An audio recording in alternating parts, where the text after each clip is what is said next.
Lindsay had a great spiel about that last track, but unfortunately, we lost. And I have to say, it was mostly positive. It was mostly positive. It's just, I like more predictability.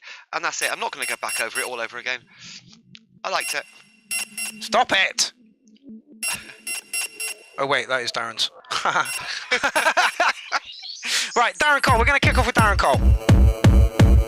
Okay, so basically what we said about the last track was the predictability wasn't there, but it was quirky and unique, which we liked that about it. Yeah. And what I was going to say was if I saw somebody doing that live on stage, I would definitely stick around to see what the next track and the next track sounded like. It was intriguing. Good word.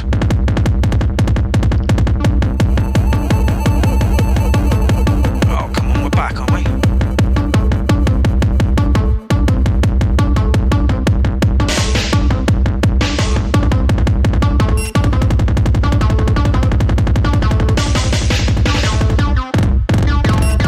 Jesus, Darren.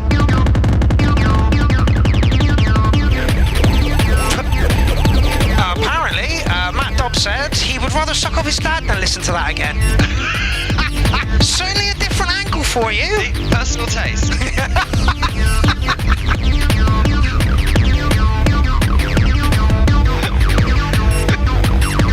It's a statement. No, think rolling a cigarette again. I'm not going to do it. It's boredom. It's something to do. Yeah, tell me about it.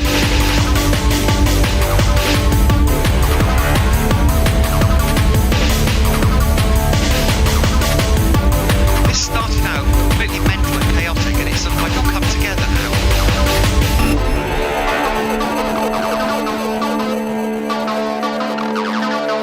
No, you're kidding. Okay.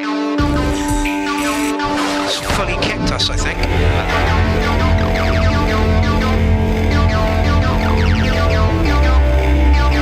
Yep.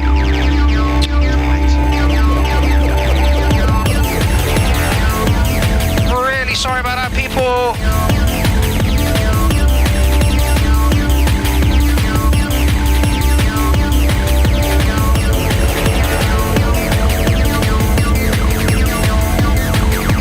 Yeah, this one is in 2 parts. Which is great, because it means it doubles the numbers. I know, right?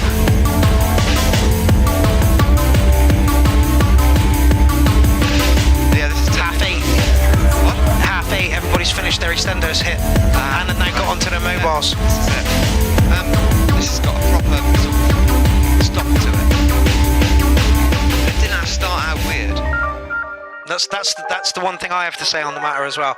I wasn't sure where it was going. And then it sort of crystallised. Yeah.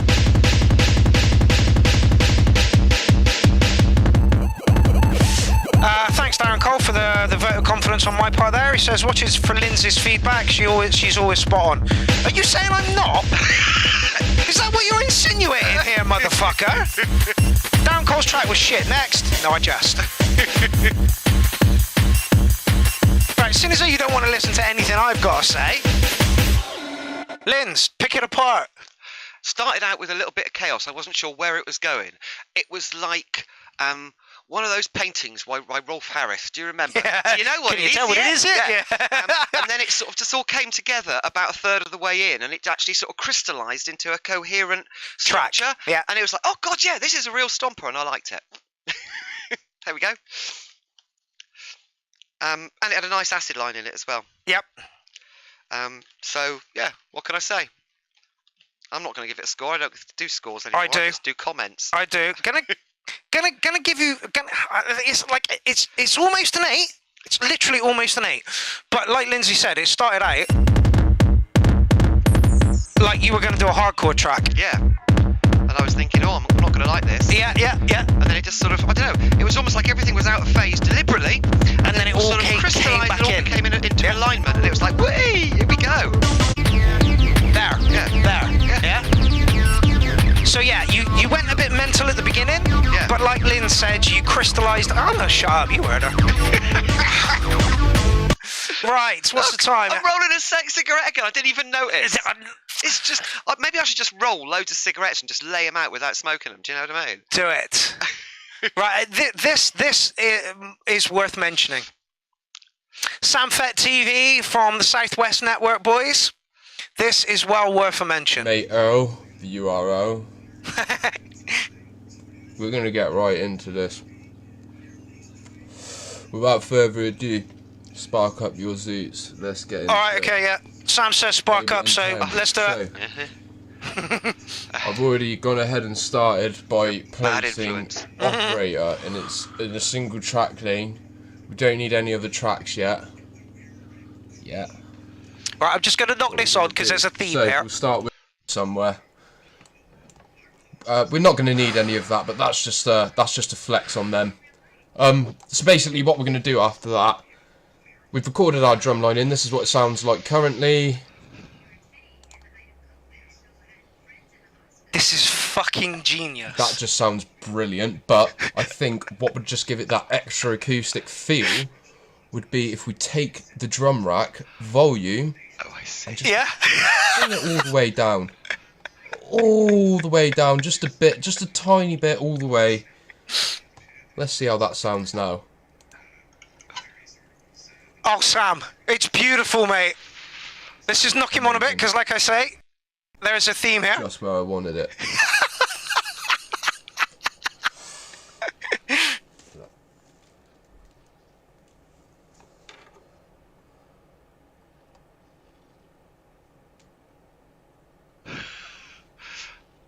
You can definitely see there's a fucking track there. Yes. This man, honestly, talk about getting hold of a joke and then taking it to the 9th level. That's exactly what he did. So this is an hour-long tutorial, I shit you not. You don't want it being too... With absolutely no sound. Okay. Whoever that was that liked or whatever, fuck off. You're ruining the acoustic ambience. I can't wait to get Sam in the studio. It's gonna be insane. You ruined the playback of the track. Whoever just did that, you completely ruined the playback of the track. Right, fair enough. This is one thing ready to get your head that kicked the Clown in, Army sort do of really well is that somebody will acoustic. just bring up some silly little thing and then you will take know it what I'm as trying to say. far as you possible. possibly can. So Like, you just we did the loads and acoustic loads of techno clips, in and the then what group, you and basically people do posted is their something acoustic like techno jams, that. and then Sam just went above and beyond his fucking Call of Duty. And just Complete track creation, throw 'em complete down. tutorial, Complete. 1 hour of Nothing. really. And the thing is, I only Well, watched. some abuse, a little bit of abuse. Yeah. You know? I was busy that night, so I could only like stay in for the first one, first like 10 minutes or so. So I had to come back and check it out. But honestly, this is fucking hilarious. Absolutely well done, Sam Fett from the Southwest West Network. Comedy fucking gold. Absolutely beautiful. Right, let us move on. Where were we? Down. Oh, Tony Duncan. Okay, so this is the Electronauts, who is Tony from False Flag Document. This is his other band.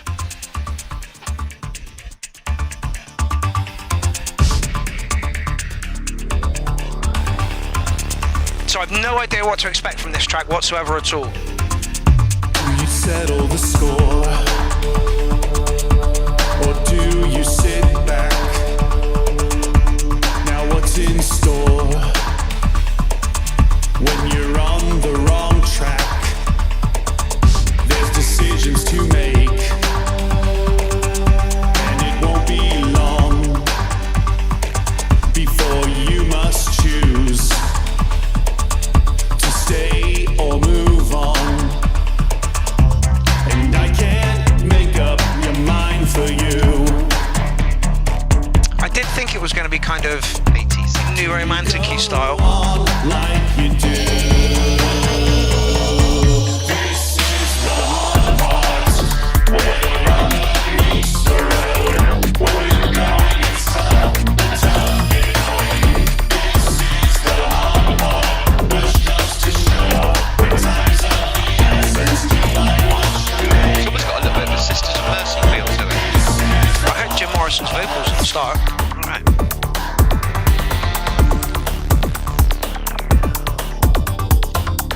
If you've tried before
That has really pissed me off.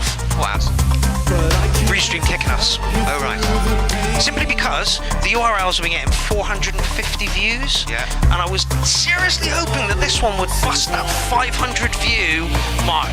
We might get 500 views off it now, but it'll be split into two. Split into two. Yeah, and it'll be the same people watching, so the numbers aren't. That's really fucked me off. We're not keeping score.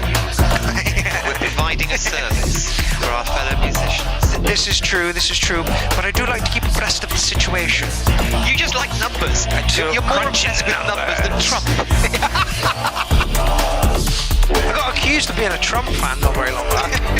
I'm like, how? Yeah, I know, you don't know. Oh, you remember the Where We Go One, We Go All? I was trying to steal that for the URL, but unfortunately, fucking QAnon stole that, and everybody is separate, you know. I thought it was fitting for the URL, where I'll go, I'll take you all with me. But no, somebody was like, you're a Trump fan. I'm like, I'm not. No, I'm not. I'm just a plagiarist. This is extremely competent. Oh yeah. Not my thing at all.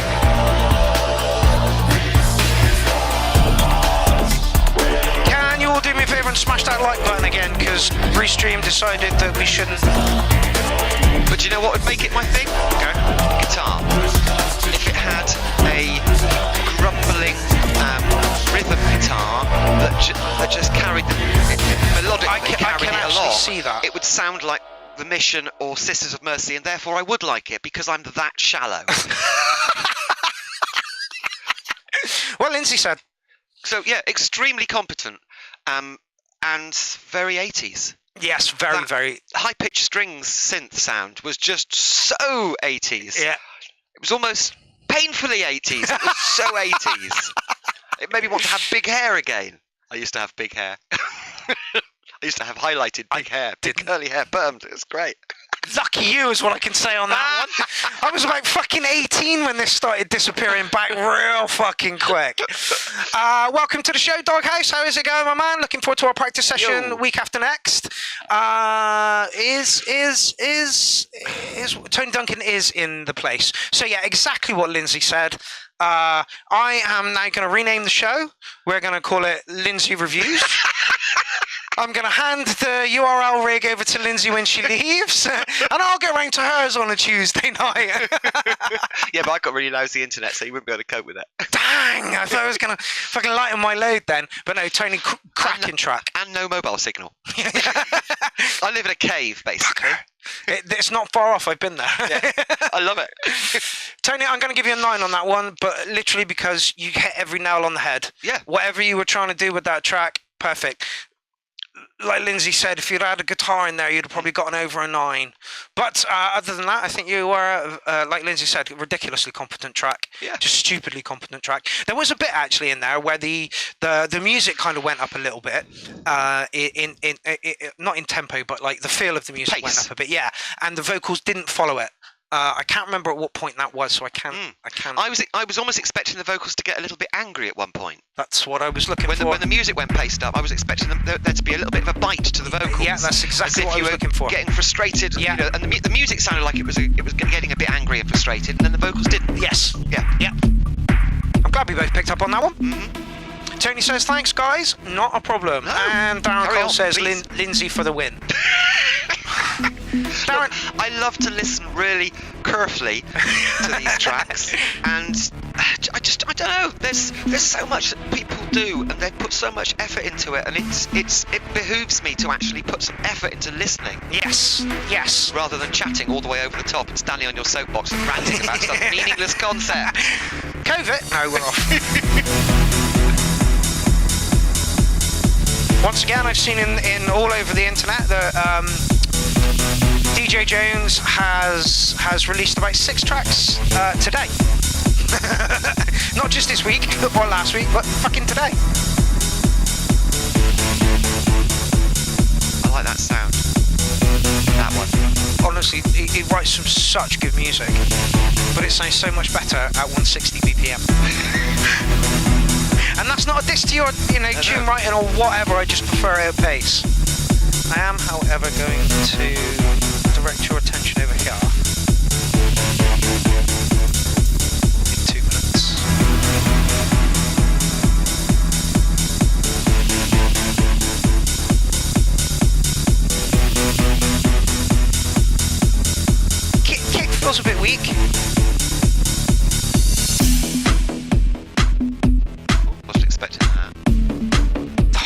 sounds like it's...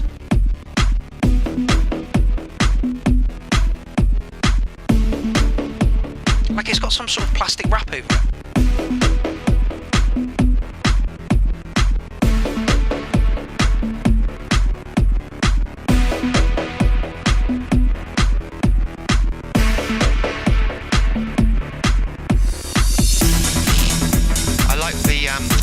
Delay. You missed it. Yeah, I was. Well, you're sat in the right place for it. The delay panned between the two. Jane says, oi, oi, oi, oi, Jane, how's it going? What are you up to on this Tuesday night? Oh, you're watching us. Yeah. Like it.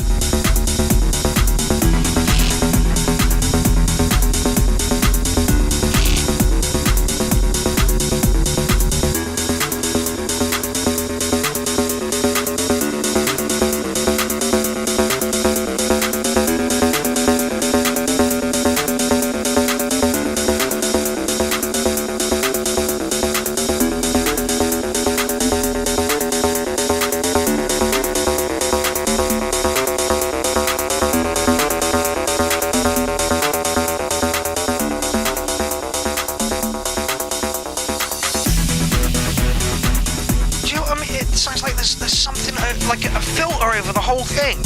It's not even a filter. It sounds like it's been taped. Squash. Taped. Like you listen to this part.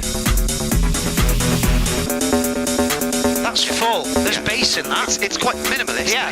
It's full. And then when the beat comes back in, it's like the whole thing gets flattened a little bit.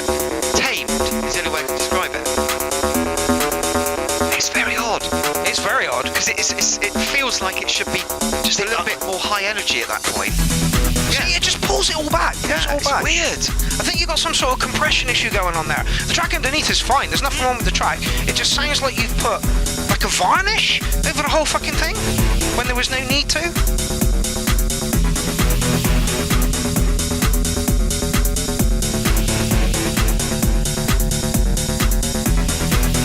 But yeah, the track itself is housey, almost techie.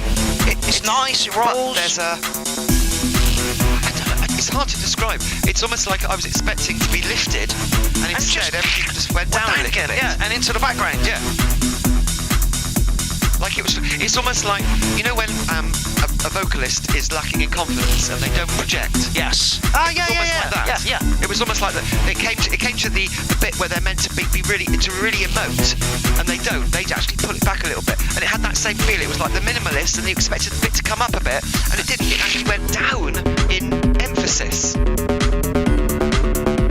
Weird, really weird. Do you know what it reminds me of? My old Oski Lab on my tablet. Okay. When you actually brought the sort of high energy bit in because the chip couldn't cope with it. Yeah, and actually sort of pulled all the levels down. And it was like, no, that's not what I want. Disappointing. No. Yeah. David Johnson himself, DJ Jones says, where was it? Something to do with mastering. Where did it go? Yeah, same thing again.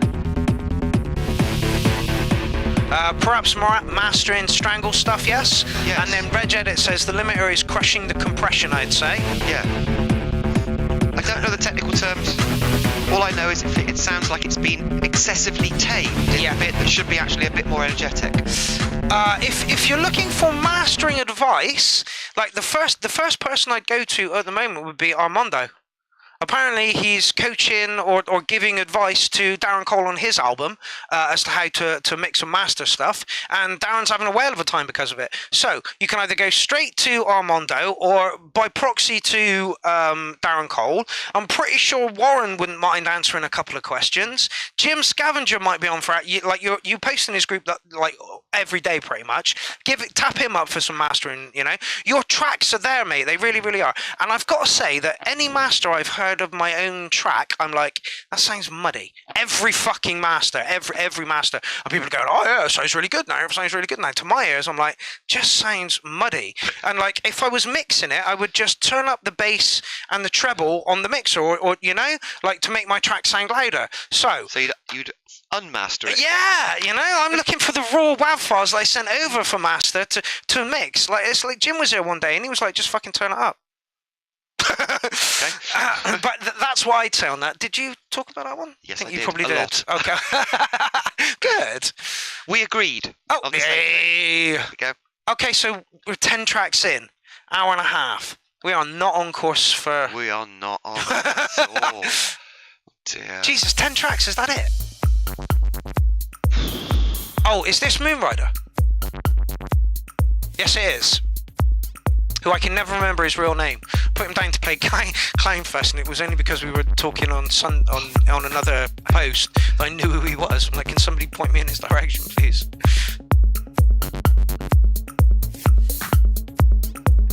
Warminstrel says with mastering, just go with it and don't use presets. Yeah, that's a given.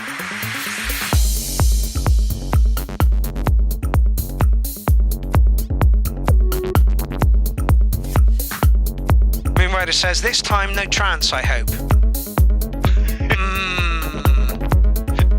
Not if I can help it. Well, I'm hearing lots of trance elements.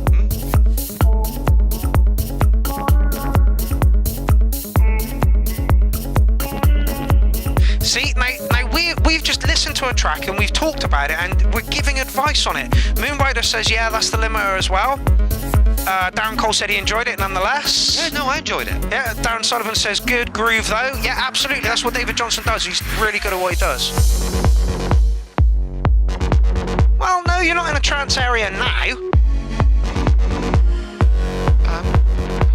Trance, techno, psy, it's all the same. BPM and triplets. But you're a psy queen. I don't like triplets. How can you not? I don't like psy with triplets. I like banging warehouse psy, yeah. which other people call techno. Facts.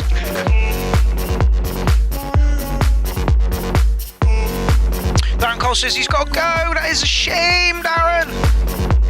Honestly, cushions are there. Please use them. Yeah, no, I'm just sort of shifting from one buttock to the other. I know the feeling. Of course, it's summer, which even means Hottier and sweatier. Ass, yeah. Windows are all open up here. We need refrigerated stools. That sounds painful. And how would we go about getting these refrigerated stools, Lindsay?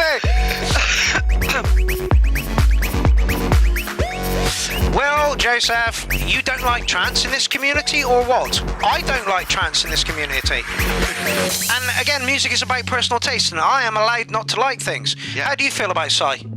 I really like psy. There we go. But it has to be a particular type of psy because there's certain types of psy that bore me stupid and triplets I find offensive. There are certain type of techno that bores me stupid. Yep. You know? That's it. You know, There's a certain type of drum and bass that just sounds like somebody beating on a tin can Yeah. and an angry elephant In the wandering about. background. But I love drum and bass. There you go. There you go. So, So- nothing, no genre is perfect. Well, possibly apart from acid techno. What Lindsay said.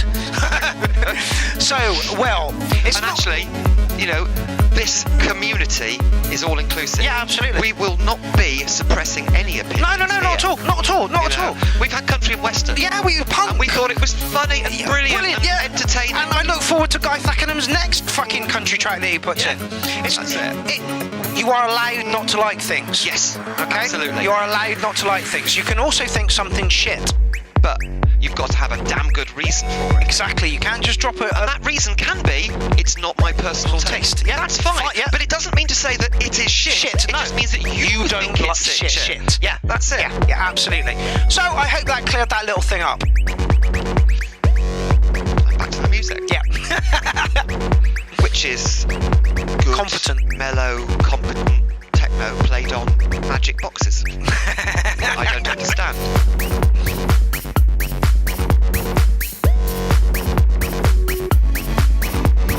It's another set that could be slipped into a psytrance evening and nobody would really notice.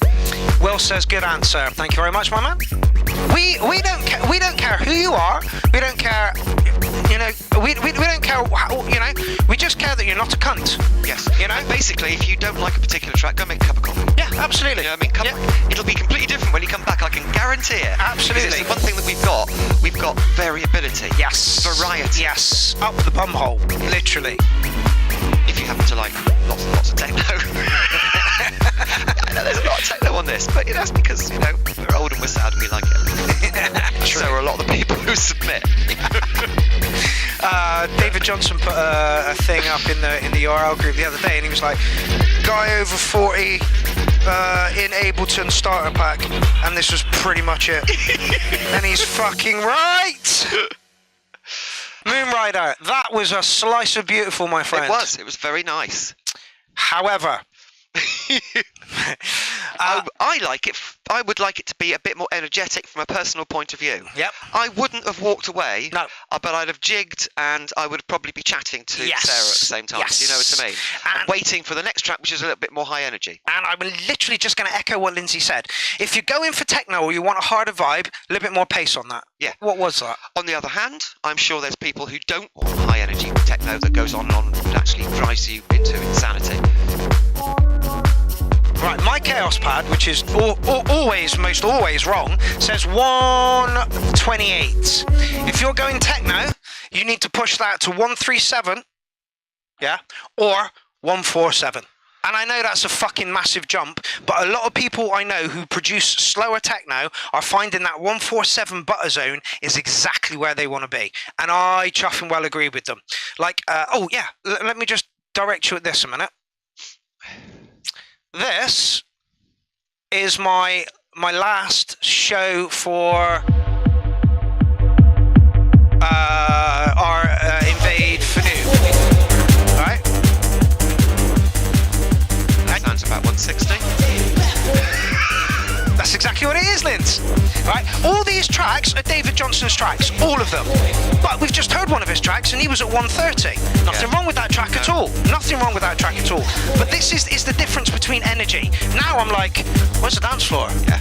Let's go on to the dance floor. So this is 160 BPM. I'm not saying fucking knock yourself up to 160 BPM, but just that tiny touch fraction faster, and you've got the pace and the excitement that it's a people are physiological thing. Yes. You've got to take it just past the point where your heart is pumping at, I think, what was it? It's about 130 BPM. Yes, at that point, your heart is just beyond the comfort zone of relaxed, if you know what I mean. And therefore, it's feeling a little bit anxious. Yep. Slightly. Yep. Listen to Therefore, Lindsay. you start getting filled with all those beautiful hormones that actually tickle your brain. Yep. Welcome to the Lindsay Show. I'm your co-host, Pierrot the Acid Clown. Right, so again, those are David Johnson's tracks, usually at 130, but now pitched up to 160. For me, they've got more energy and pace at that point. And David Johnson, I even said this to him, I'm like, how is it listening to your tracks a bit fast? He's like, it's a little bit weird, but that's exactly what you're supposed to do, Mark. I'm giving you the equipment to play the track, and it's up to you where you decide you want to pitch it. Let's be honest, DJs play tracks at different BPM to the original track. Yeah, blatantly. Because they've got a set that's actually a particular BPM. And actually, they often start at, say, 140. By the end of the night, they're at 155, 160. Yes. So at the end of the set. And they've built everybody up to excitement, but nobody's actually really noticed it. No. And that's exactly what you want to do as a DJ, artist, performer. You know... Build the excitement. I booked an act one time. It was Oliver's act, I think it was. And he started at 170 with his brother, I think it was, with live PA. And he started at 170 and he ended at 170. And it's like, your set was amazing, mate. Absolutely amazing. But you left yourself nowhere to motherfucking go. Yeah. It's like, start a little bit slower so that you work your way up. Anyway, I hope that has been useful information to you, Moonrider. I would also say it's also personal taste. It is also personal taste. Because some people really don't want the high Using energy all stuff. of you, Yep. we can build up any sound we can possibly imagine almost. We spend quite a lot of time trying to invent new sounds, and sounds that don't exist already, sounds that can't be produced by musical instruments.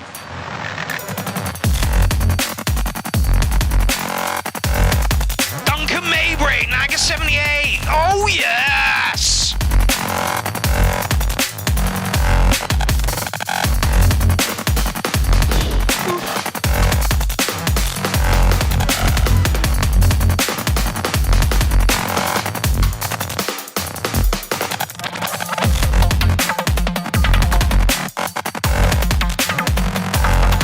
Stevie Overend just in the building, and Claire has just joined us.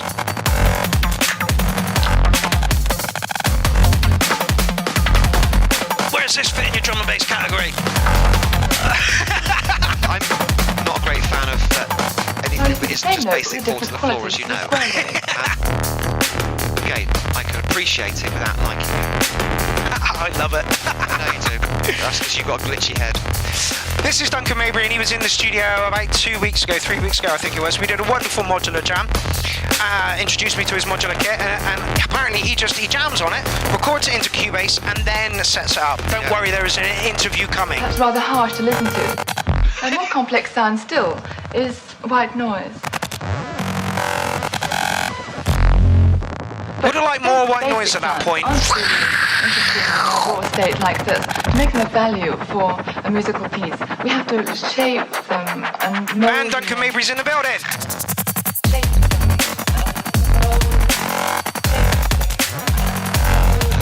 It's like dubstep and breakbeat with hints of drum and bass. Yes. So good. What's your little? No, I agree. It's brilliant, but I'm so boring. I like my predictability, and there's nothing wrong with that.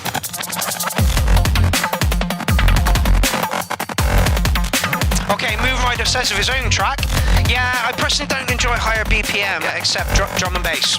Yeah. But I get your point. For some house electro music, where I am at home, higher than 130 wouldn't fit.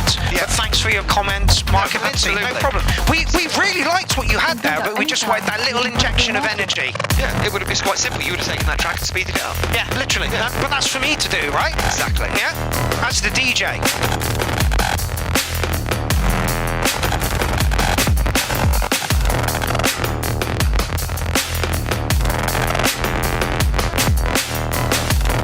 Yeah, I like the fact, is it Delia Derbyshire, is that her Yeah. name? From the Queen of synthesizers. Literally. of a piece of music is to construct the individual sounds that we're going to use.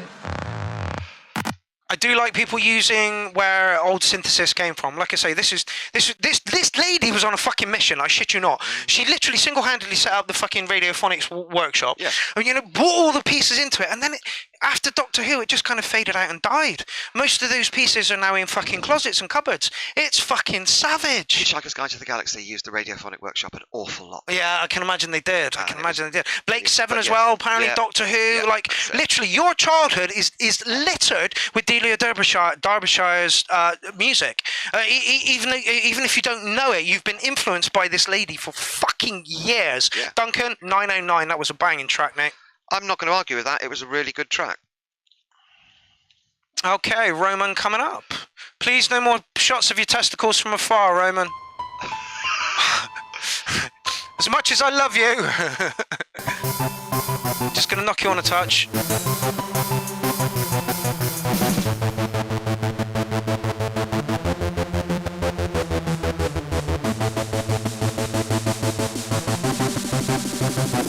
Moon Rider said, wow, this is so good. And I believe he was talking about Duncan's track.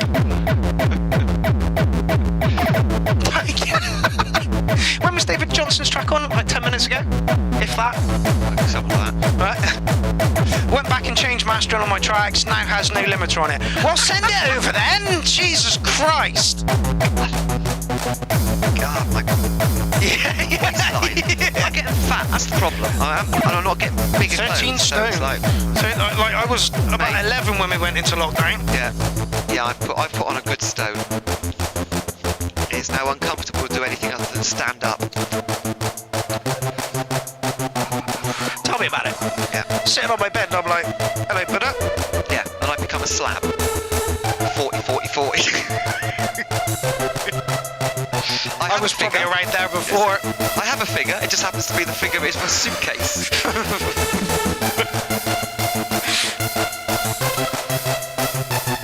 Everybody loving Duncan's track.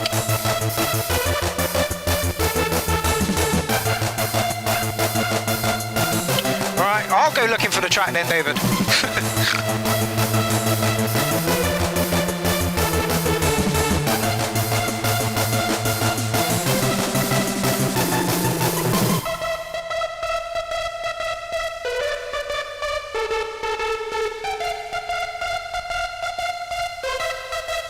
Now, this is all created on one EMX with one Chaos pad. Oh, there we go then. I was about to make a comment. Go on then.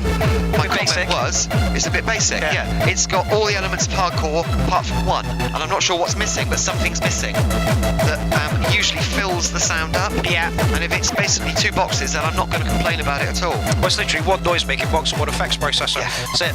Yeah. Oh shit, sorry. That is so quiet. Try that. Darren Cole is back from his wank or poo. Hi Darren!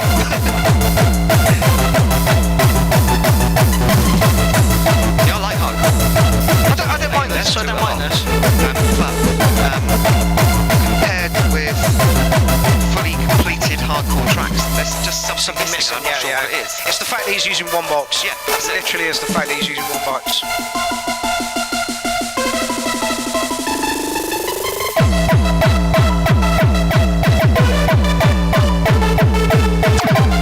I'm literally going to mirror what you said. Competent track, very competent track, but there's no surprises in that. I think that's what's missing. And like Lynn said, there's something about it that's just not quite gelling it as a track. It's like a track is missing. It's like something. A particular synth line is missing. Yeah. And I'm not quite sure what it is. Because we don't listen to hardcore enough. Or I don't anyway. That's it.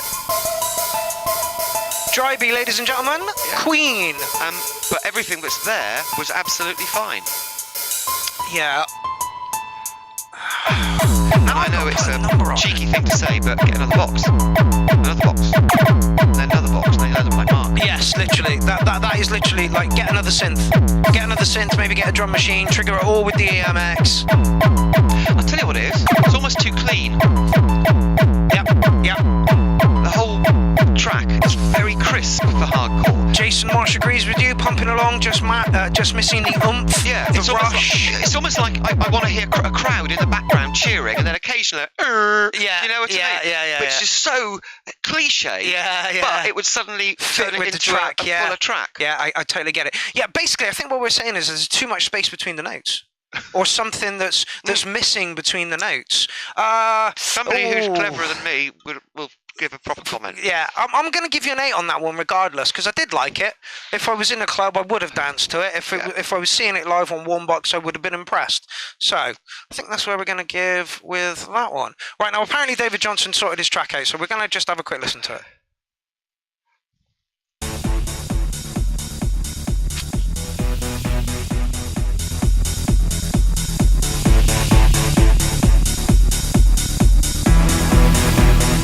That sounded better. You can hear it. It definitely does need a master, because I've had to turn it up. Yeah. I'm waiting for that break. Yeah, that clangorous sound is come up in the mix. Johnny T raises a good point of the last track from Dry Beat. He says no bass line. He's right. Yeah, that's what was missing. He's exactly right. Right, let's just listen to the break, what comes back in after the end of this little minimalist bit.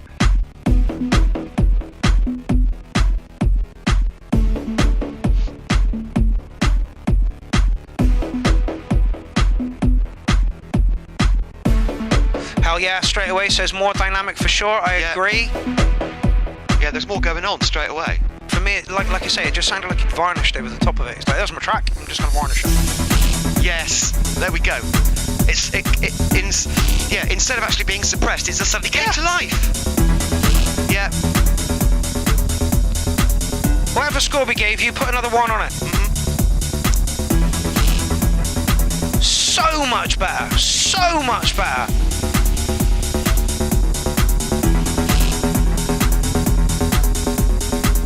Like, it's got balls now, you can hear it, Yeah, you know? that's it. Okay, that'll do because we've got a lot of tracks to get through.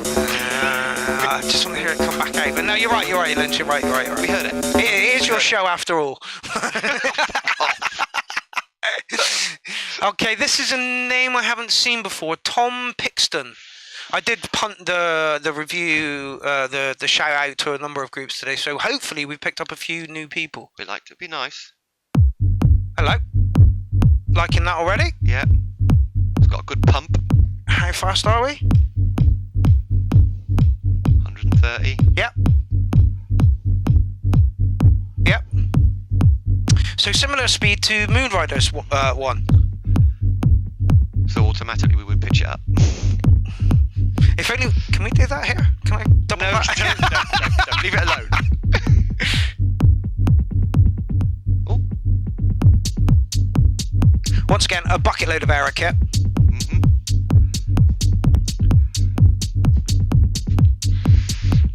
Quite a flat beat at the moment. I'm not keen on that. Or the little shuffle. Yeah. Oh, I quite liked it.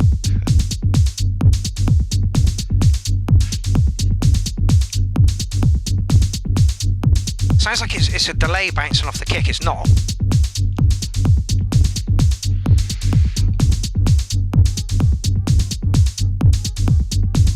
Okay, so everybody's saying 126. Okay. Not what my Chaos Pad is saying, people. 129.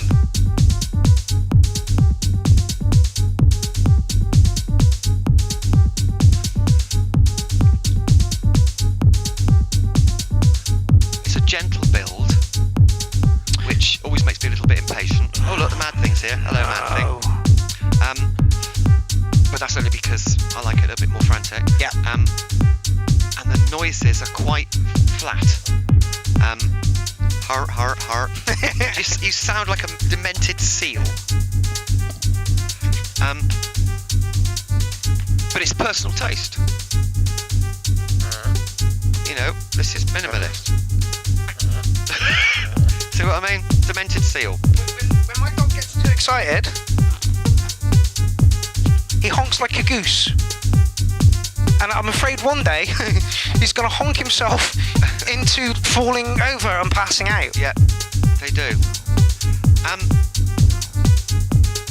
This is. The sounds are all beautifully crystal. It lacks the pace that I like. Yep. But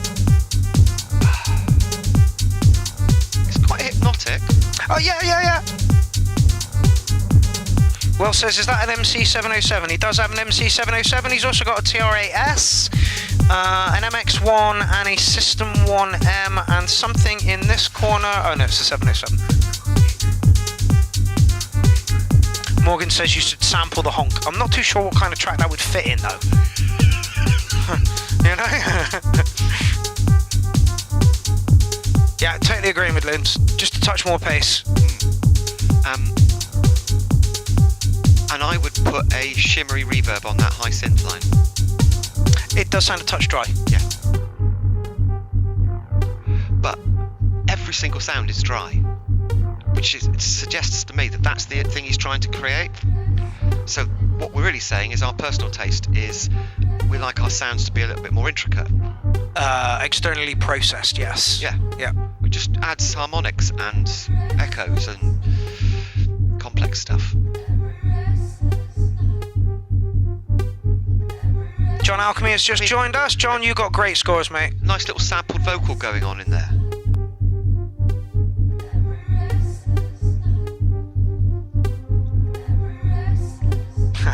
Electronic Sounds agrees with you. Way too dry. More reverb, please. But I think he's trying to create a very dry Track. sonically separated track, which there's a place for. Again, having not seen his name before, I've got no idea what his previous back catalogue is like to be able to comment on that. And I like the vocal. Fits. Remember I was saying about using vocal as more like a rhythmic, yeah. So you just get that repeat, that chant. Yeah. That's exactly what he's doing, which I really like. Mr. Wiggly says, got a feeling this one isn't going to take off. No, I agree. No, it's not going to take off. It's not that sort of track. It's got warmth. Yep. Apparently, Dean Daughters thinks this is a Sinead O'Connor sample. Right. The fact that you're fucking picking that out is insane. Now that you said it, I think I know what he means. I'm looking for a boyfriend. I'm looking for a boyfriend. think that's the South Park reference, I'm not sure.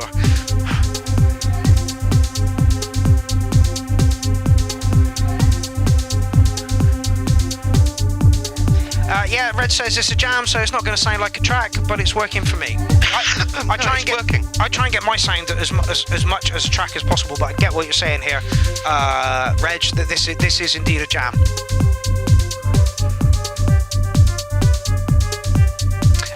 Electronic Sound says, apparently it's from my first album. I have never purchased any Sinead O'Connor in my life, or downloaded any Sinead O'Connor in my life, so unfortunately I wouldn't know.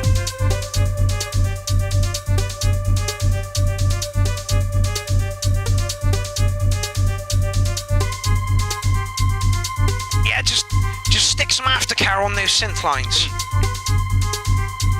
There's really lush reverb effects unit I was... The Eventide? Yes. Blue, yeah. What is it, blue? Pass. Or the Black Hole, have you seen the Black Hole by Eventide? Yeah! Oh. I'm not paying £400 for one fucking... No, but wow! Yeah. Wow! Yeah. But I'd like to hear just one of those synth lines with just stacks of effects on. Yeah. Bathed in reverb, some delay, reverb. you know? But I don't think that's what he's aiming for. No. It's got clarity. It's warm. Yeah. You know, some minimalist tracks can actually sound quite cold. That's got a warmth to it. Yes. It works. Yeah. It works. I'm going to say the same thing I did about Moonrider's track. Great track, competent track, works really well, noises are good, everything's in its place. It just lacks the pace for me. So whatever I gave to him, I'm giving to you. I think it was an 8. I think it was an 8. Again, I wouldn't walk away if this was playing. No, I'd probably close my eyes and sway to it, but I wouldn't be throwing myself around the dance floor like a nut. Yeah. There's not many shapes coming here. No. But yeah, it's all live, so I'd be right at the front watching this guy, seeing how he's moving things on and stuff. I'd be watching the pretty patterns inside my eyelids. That's what I'd be doing. Right, and it turns out this is a new guy, so I'm just going to drop a message here.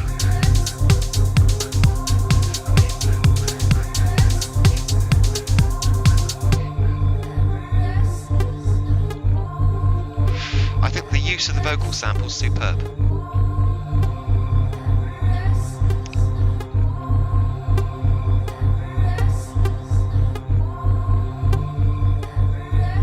And it fits just really well in the track. So there we go, drop that. Really good stuff, super clean. Synth lines could do with some reverb and delay. I think that's a fair comment on that one. Yeah. Seeing as though Dean was screaming for some reverb. Eric gives it a 9. Again, if I was into that slower kind of thing, then yeah, I would definitely give it a 9, but unfortunately it's the pace for me. You can blame Megadeth, Metallica, Anthrax, Slayer, you know. Yeah. Oh, Paul Helios. What have we got up today then, my man? And let's be honest, we like dirt. Yeah, we do like dirt. Expecting big things from this, Paul? Oh, ambient, you really? Sounds ambient. You're taking the piss. Paul's literally doing this to the system at the moment. Good. His last track was all about, like, fuck the system, fuck, you know, YouTube, fuck everything, yeah. fuck everything. And then he got a message from someone who said, I can promote you if you want, just send me some money. It's like, did you listen to the track?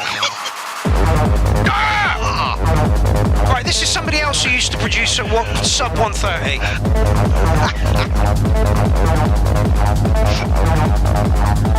My Chaos Pad that's always wrong, it says it's 151. Oh yeah! And it's got that rumble as well as the kick, and I just love that. It's got a sort of big engines feel to it. Yes, good words, good words. You're all gonna hate next week because I'm on my own. It's the bowels of the machine feeling. Do you know what I mean?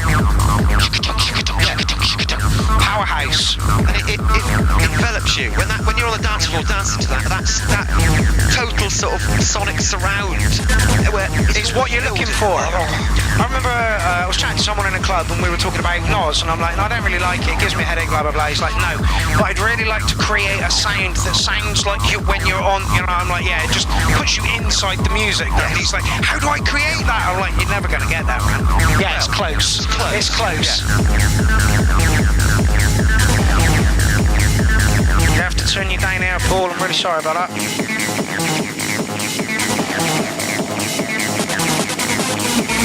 I love the rave stabs that he does. And he's so cheesy, but I fucking love them. This is the thing, we're just such suckers for that. Yeah. And right, the problem is, I'm like, no, I can't use rave stabs because everybody uses them. You put one in, you're like, next track's getting one too then.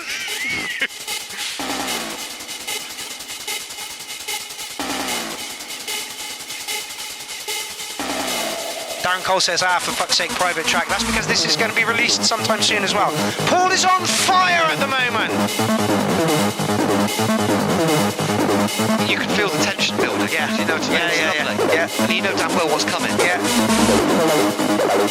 Everybody else must spend fucking hours on their acid lines. I'm like, how's that sound? Brilliant. Next. Here it comes.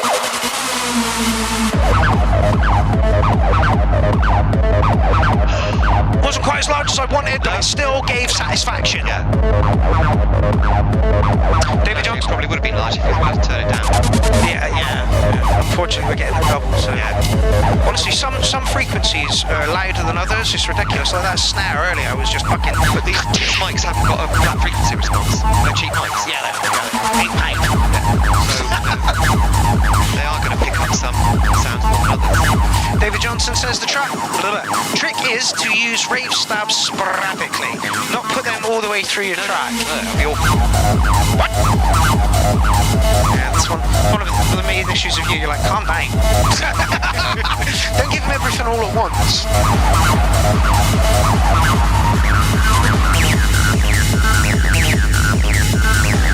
I mean, this is pure acid techno. Yep. You know, it's got a pounding. It sounds more like warehouse acid techno than standard acid techno for me. Yeah. Ain't nothing wrong with that. Yeah, excuse me, but like melt. Warehousey kind of sound with some acid over the top of it. I think I will.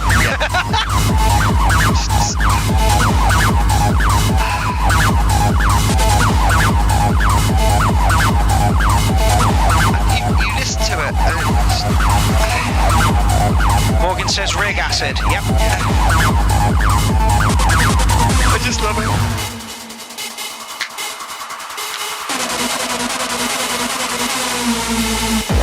Yes! That was just the right amount of Nothing to something. Yeah. So again, like let's circle back to Terry's track at the beginning. We have here 1, 2, 3 breaks. I'm guessing. But there's one big breakdown with a very exciting sort of anxiety-inducing build-up. Yeah. And then you've got 2 short ones. Yeah. Which just give you emphasis. Yep. Paul, I literally think you could shit in your hands at the moment and we'd like it. Honestly, you're on fire. You really do have a good turn of words. EP went straight to fucking number 1 in Bandcamp, stayed there for a day or 2, and we're all in active charts around Beatport as it stands. I'm in the Secret Weapon charts. It's not a bad chart. Yeah, it's not a bad chart. Now a nice lead in into the next track. Yeah, this is your DJ out. Yeah. Paul writes DJable tracks because he is a DJ. Yeah. And I know it's formulaic. Yeah, but it's what's needed. It's what's needed. It's literally what's needed. You want the whole body of your track to be around this point, and you slowly want to pull things out so that the DJ can slowly bring things in.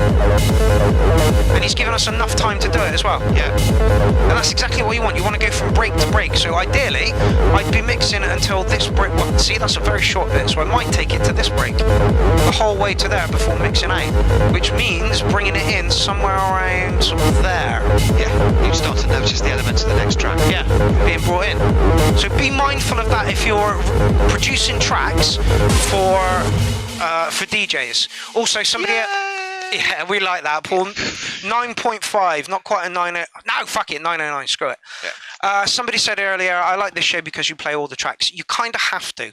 We didn't do that in the beginning, and you were missing out so much of the feel of the track that it just felt wrong doing that. Well, hence the reason why it's now a 3-hour show and my arse aches. And sometimes I have to leave early. So, Yes. But, Well, we have been going for 2 hours now. I know. It's 2 hours. So what we're saying there really is that the URL has quantity as well as quality. Yes. Yes, very much so. Has there been a track on tonight that you didn't like? No. Awesome, eh? Every single track was quality. Some of them appealed to me more than others. Yep. But no, there wasn't anything that I didn't like. 3 minutes 41 is probably not enough to have a wee and a coffee, so I shall stay here for this one. Up next we have Stixxay. Oh no, we're about to go down again. No. Sorry about the dropout, people. We're back. I think we're back. Here we are. Here we are. Cool.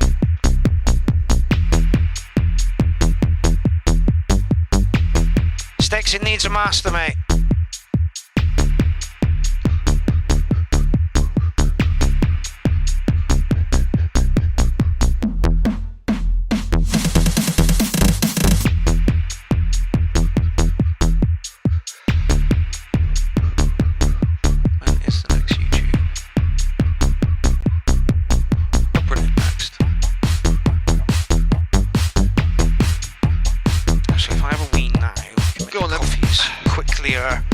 Later.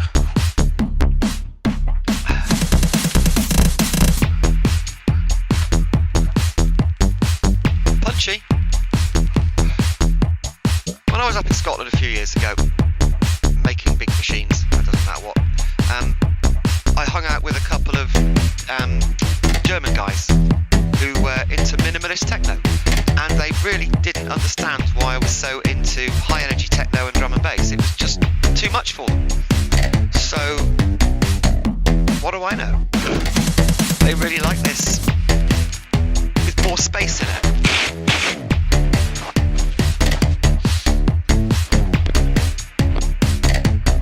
I like those little, what would you call it? Percussive trills. You don't realise how soggy you are until you stand up, do you? No, this is it. This is it. You have to peel your sort of trousers off your ass. Again, really nice elements in it, and very clean and crisp, and what's the word? You used a word, unprocessed, but I can't remember what the word was, meaning there wasn't any Naive. No, it wasn't that. No? It was a far better word. Oh. Doesn't matter.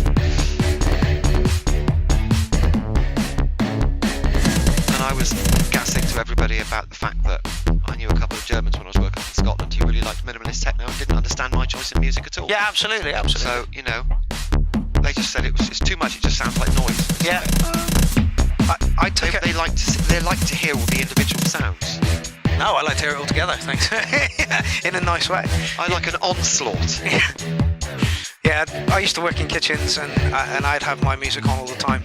And the second chef was like, please, not today, your music is, you know, sometimes it's just too much. And I was only playing shit like Soul Wax and, you know, Chemical Brothers. Yeah. Nothing too hectic. No, you would have thought, right? It wasn't like core or anything. Yeah. Kind of feel like we're in a different track. See, I love processed vocals like that. I agree, a glitch on a vocal.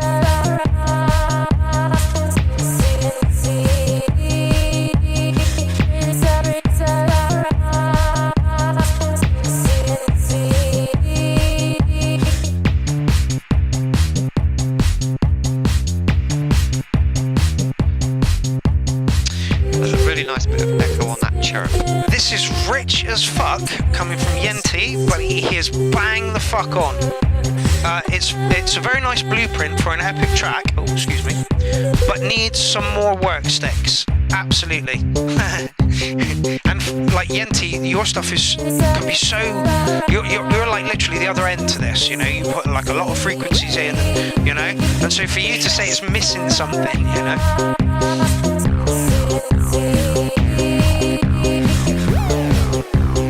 And Yente's just giving it a 909 though. No, there's some really nice. I haven't heard anything in it I don't like. Yeah. But it's just a bit empty for me. Yeah. Yeah, I really like that vocal. Like the with the kick that we like to fill the space. Yeah, I like a rumble. I like a bass drone. Oh, is there actually a bass line? Oh, there is. Yeah, there is. But it's kind of bouncy. And again, all the elements are quite bouncy. Yes. So I would have liked to have heard a more rolling drone, just to counterpoint the bounciness of the rest of it. It almost sounds Russian. Do you get that? Like not. No, Like, I know what you're saying. Yeah. There's a Right now, we have literally seen the birth of Stixx, and his rocket to where he is right now. This sounds like an experimental track for me, and I don't think there's anything wrong with that at all. No, not at all. And I have to say, as the track's going on, the whole spectrum is being filled up. Yeah. It's becoming more interesting as time goes on, and that's always a good thing as well. He has left it. It's a 9-minute track. Okay. Stixx, you've had 5 minutes. I'm going to have to knock you on. Yeah. I'm back to minimalist again. Yeah. That's a nice sound. Yeah. That plucking sound. Twang. Yeah. You've got about 4 tracks here. That guitar sound, that distorted rhythm guitar sound, that I would have loved to have heard that all the way through the track. Yeah, Not necessarily played all the time, but brought in at a much earlier stage. And again, we're going back to the same thing. There isn't a single sound in that I don't like. Yeah, it's just something to glue it together. Yes. Something to glue. That And I guitar agree might with have you. worked actually. Yeah, like that's it. Earlier in the track. Yeah. Stixx. Like I say, I think that's a more experimental track for you. There's nothing wrong with that at all. I had elements of 80s in it, techie, housey, bouncy, And it Russian. also had almost like a polka sort of. Yeah, polka. I'll go with polka. Yeah, I'll go with polka. Which I'm not over keen on, but it quite worked, and it would have worked better if it had that crunchy guitar in it, and a little bit more often. I say a little bit more often, a lot more often. A lot more often. And the thing is, you could have faded it in and out. It could have been quite distant to echo at one point, and then brought in and be a bit more dry and actually in your face, and then faded it out again. Stitch Closed Mouth says, cool track, nice groove. I love the Jason Marsh. I love the way it floats along with subtle changes. 8.8, agreed. Nice glitchy feel. Another element maybe, and arrangement could be better. 707. Arrangement. Stevie Overend says, cool 7 from me, and that's high praise coming from Stevie Overend, who writes some fucking lovely stuff, and so does Reg Edit. Dr. Vimto says, slap bass sound. Yeah. That would really work in there. Yeah. Mate, good Because fucking there was some cool. quite twangy sounds going on at one point. The and a slap percussive bass. Yeah, percussive bass. Would have worked perfectly over that. That's an absolutely good call, man. Will says, too much going on to be minimal. Yeah, that's the thing. It was, and yet there was quite a few gaps in the sort of audio spectrum that you could have filled up with something that would have actually filled the track out and made it a bit more driving, rather than umpa, umpa, umpa, umpa. And Stickness himself says, experimental it was, acid funk. You're almost there. You literally squish it down a bit, bring some more of those elements in a little bit sooner, and a bigger acid line. Right. Next up, answer to everything, isn't it just? Okay, so I don't really want to miss this guy, but I'm going to have to. He is playing the next Clown Fest. Oh, it's a 25-minute long fucking set. Okay, right. So we're only gonna have a bit of that. Yeah, but I like what I hear already. Very much so. We missed out on the last Clown Fest. I decided to pop him in for this one. I'm going to make some coffees, Lindsay. I'm sure you would like one. I would love a coffee. I thought you might. Sounds almost like a ring modulator on some of the meow meow sound. Do you know what I mean?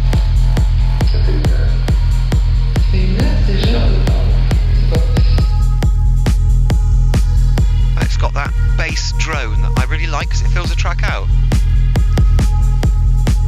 Oh, and it's all echoey. What a surprise. No wonder I like it.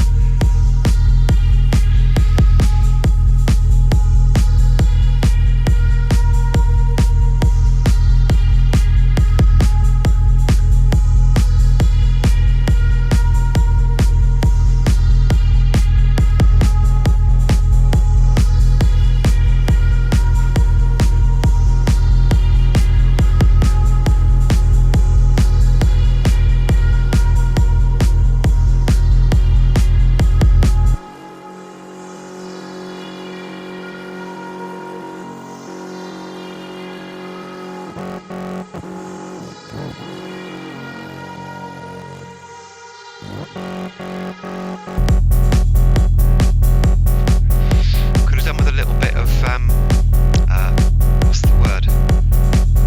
I don't know, something to actually introduce that kick back in. Came in as a bit of a surprise.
Yes, I don't know, that kick came back in at the wrong point from my own personal taste. It just felt like it was a beat far too early.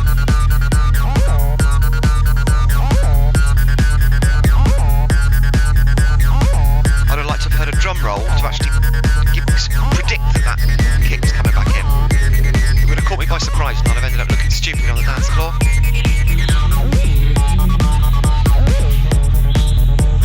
That was fast.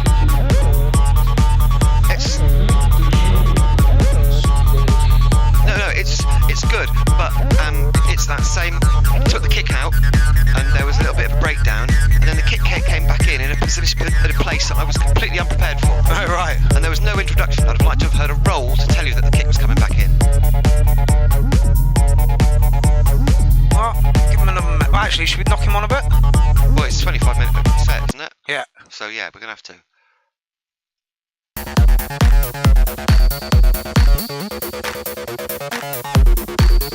I mean, it's very danceable. Yes, very danceable. Which is why I don't like the unpredictable dropout or kick, whatever you call it, back in. I don't know, what's the word for it?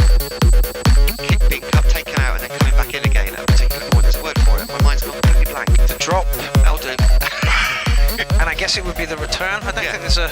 It's the opposite word of the drop. Yeah, well, like, some people class the drop, like where the kick drum drops out as the drop, and others class where it comes back in as the drop. So, again, it's all, you know. Alright, looks like Gazan Woods just joined the party. Fella, your track went down a fucking storm, mate. It's got an acid line. It's got a nice acid line. Like I bash the TB3 all the time. The little green bastard. Honestly, it's a horribly frustrating box. But listen to the noise he's getting, you know? It's lovely noise. And I actually watched some of my old videos where I was relying heavily on that box as my acid machine. Sounded alright? Yeah.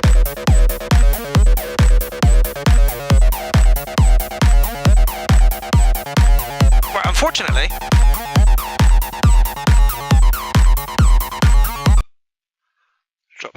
Knock it on a bit more. Yeah. Okay. Oh, hello. What? Right, I can't give you any more airtime than that, but what I can say is I'm really looking forward to your Clownfest set. Yeah, because those are some lovely sounds. Yeah, we were leaving you with some really nice sounds. All right, next. So my only criticism was the fact that the bass drum just suddenly came back in, and it would have caught me by surprise, and I'd have looked with like more a twat choice on the than dance ever floor. on Meerkat Meat. That's my criticism of it. Yeah, no, I predict a bit. I see a lot of live performers who I'm guessing they're just kind of lost in the loop. Yeah. And it's like, for me, I have a symbol after every 8 bars, just so that I know I'm coming back to it, you know. And I've also got a visual aid to come back to it. And it's like, if I'm going to do anything, I want to do it in the 8th bar, and then when it comes into the 1st bar again, I want to bring things out or move things on or move things in. And I like a roll. just before the bass drum comes back in. Yeah. Because then you know it's coming back in, and everybody can get that space cassette glow because they all go wee at the same time. And it's very important for the dance floor because the dance floor gets confused easy because they're pilled fucking up. Yeah, so it all needs to be very simple. Yeah, or just formulaic in some way, or you know, it's like a lot of it you can do by feel, but like you say, when it comes in and it's a little bit off, then you the dance floor gets confused, and they don't even know why they're confused, and you can see them. They're like, what was that about? And then they kind of drift off. And you don't want people to lose the flow. Don't be afraid. Well, that's loud as a See, motherfucker. little brother, every man has a demon within that ruins his life. The worst thing would be not to realize. God, I'm uncomfortable. Even worse. Like I say, cushions. You need to accept it and Not remain make any difference at all. Not really. We need a sofa. Studio. Sound technicians. Sponsorship. Listen to what Lindsay said. Okay, so the last time this guy was on, I said he sounded like Cassette Boy on crack. And this is just turning out to be exactly the same. Completely different track, but that same twist. Glitch, repetitive glitch.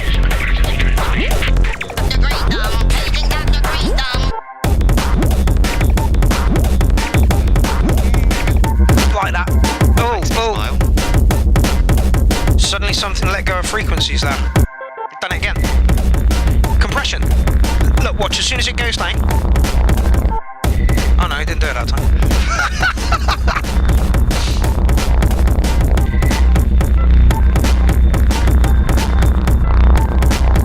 There's quite a fart going on there with the low frequencies. It's overloaded. I think that's intentional.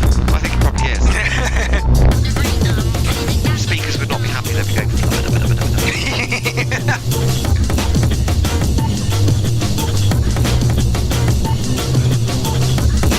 2 minutes 13. Does that mean we do or we don't have to mark it? Oh no, we have to mark it. It's over 2 minutes. Damn it!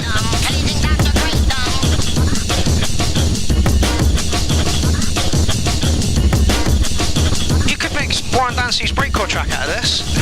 Easily.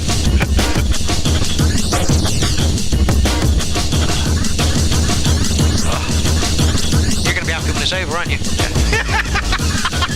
Okay. I can appreciate it. There's an awful lot of work on into that. I have a couple of things to say on this matter. So, Lindsay, are you telling me that you don't like that? I don't like it from a personal point of view. Yeah. Why don't you give Lindsay shit for not liking core, but you give me shit for not liking psytrance? Fuckers! All of you! You just heard it. Lindsay does not like core. Not like core. I don't like psytrance. Shall I make a point here? No. I don't go on about it all the time. Damn! Yeah, alright, good fucking I don't point. do endless fucking piss take posts about it. I don't give it a silly nickname. Or print hoodies up with psytrance on it. Exactly. Alright, fine. I get the point.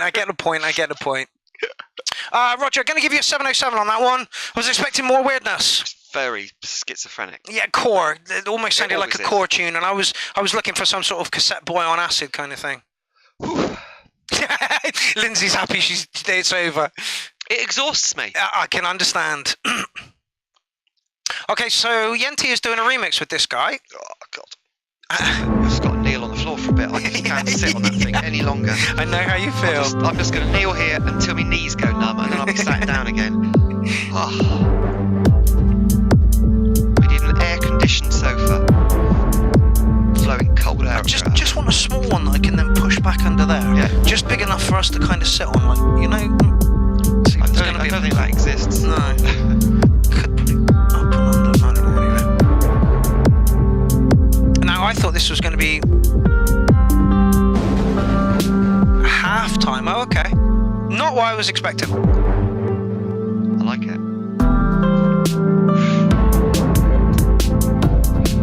I used to listen to an awful lot of chill step. Okay. And this has the same relaxing feel to it.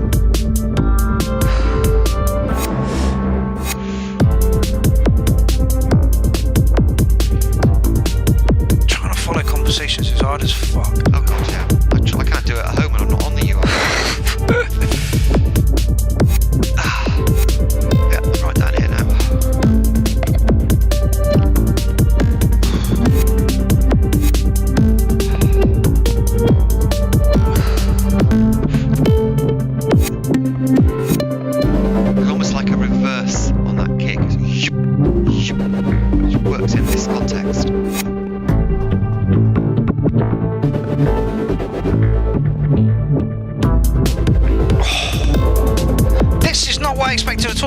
hardcore. Right. Yeah, Ravex. Usually it's hardcore, and we're like, It's got a lushness to it. Gaz, from now on, seeing as though the show is going to go over 2 hours, and it makes more sense to play you later. Whenever you put your track in the thread, I will play it when you turn up. Sound fair?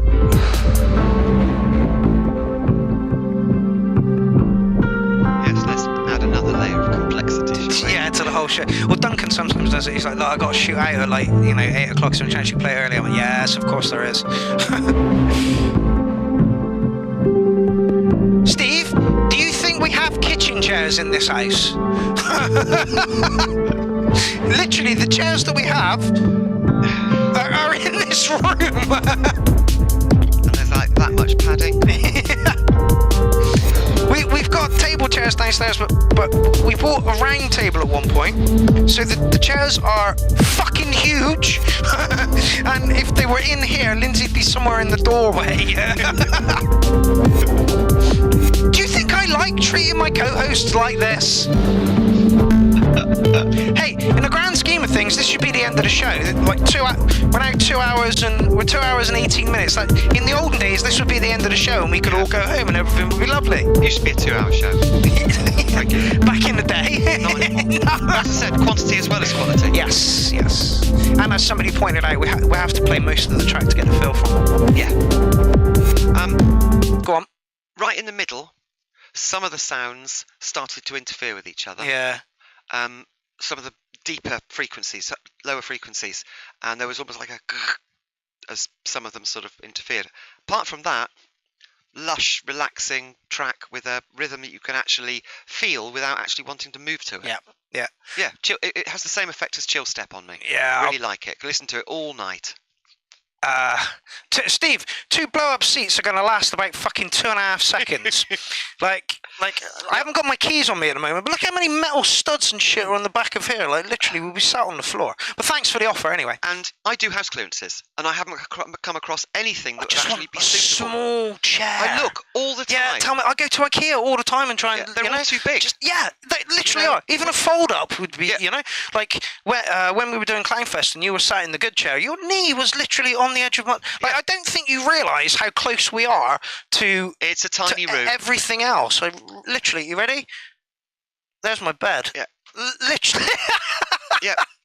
Like if I sneeze, I could knock myself out on the corner of it. You know? Totally.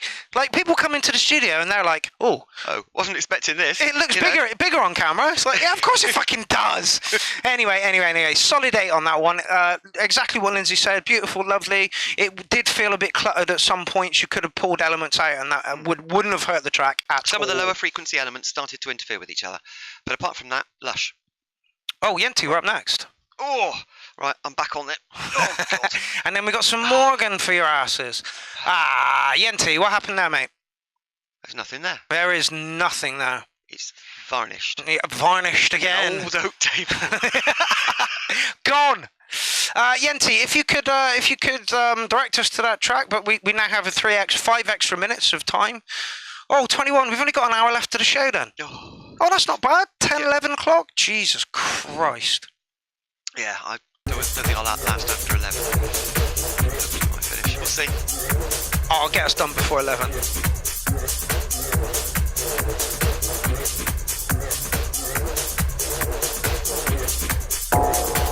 Well, somehow, usually what takes us 3 hours has taken us 4 this evening. And there have been a solid nearly 50 people on the entire time, which is outrageous. Oh, Inky to Cat's back. She says, just back in time, tech issues. Yeah, we've been having tech issues tonight as well. And it's getting a little bit dark in here, so let's do that.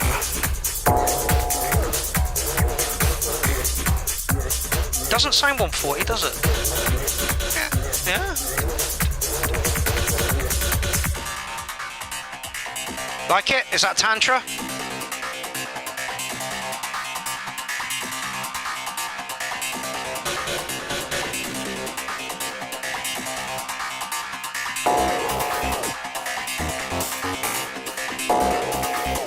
Okay, so Morgan was pissed off one day that he had shitloads of workers outside his house doing like all kinds of drilling and shit. And so he turned it around, like when life gives you lemons, make lemonade, right? He recorded them for about 45 minutes, and apparently this is some of the noises in there. Lovely chunky kick. Again, it's rimming psytrance. Oh, it is. Literally. But this is what I say. There's an awful lot of techno that people say, oh, I don't like psytrance, and they've used a techno track. And I think we should fit into a psytrance Easily. I think one of the problems with psytrance is it The hippies? It has a certain, there's a certain image that goes with psytrance that I don't like. But it doesn't stop me from going and banging parties in the woods. I think the community at psytrance parties is fucking amazing. That you by far, no other scene has that. Right? No other scene. We're a nice bunch. Yeah, like. And also, I go to psytrance places where they do tend to play the harder side of psytrance. Yep. Most of the time. Sometimes they normally set I walk away from it. Yeah.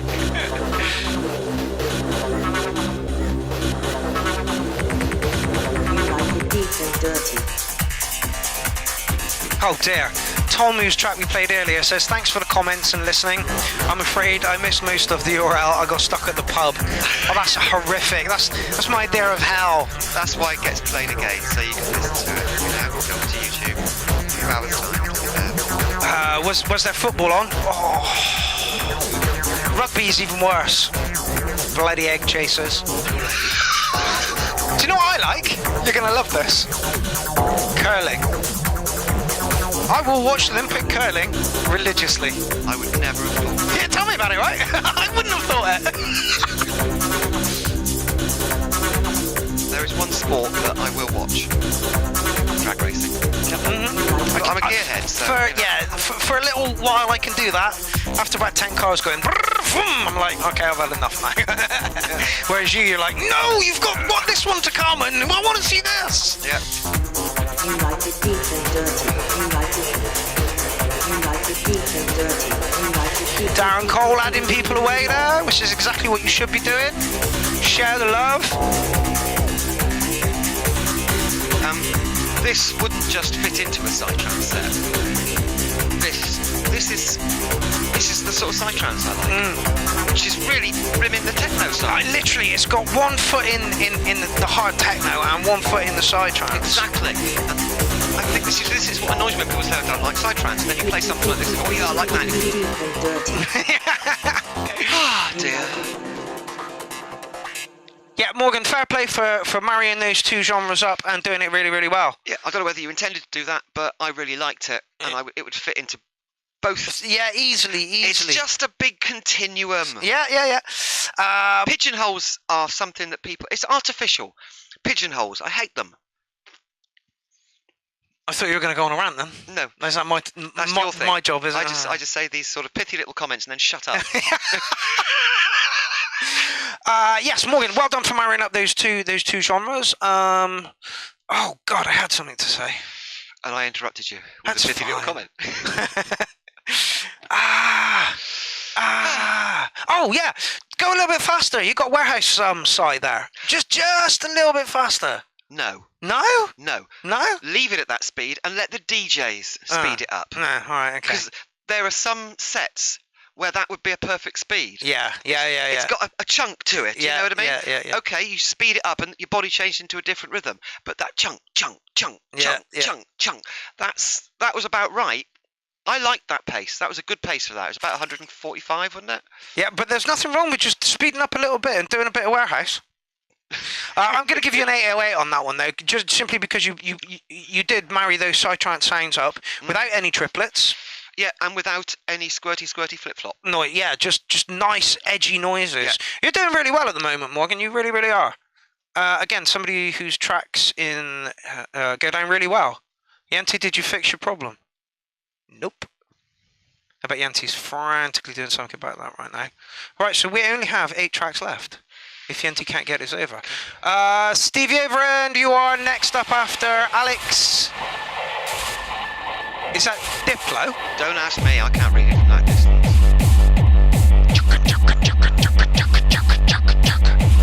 Okay. Now, I get the feeling we're going to suffer from the same thing that Terry did. Maybe too many breaks. That's too soon. That's too soon. But, yes, I would say it's too soon to start. But we'll see. Let's see what happens. Yeah.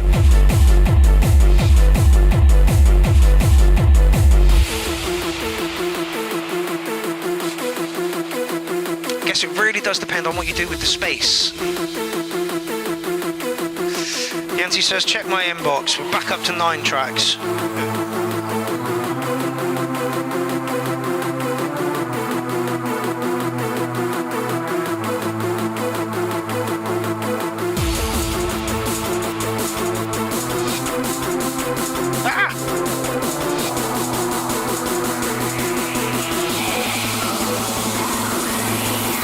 I'd expect that here.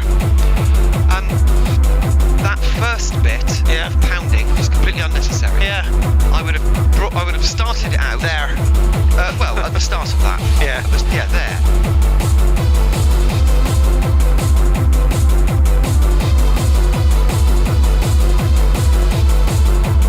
Or made it twice as long, because then the DJ could have mixed it in.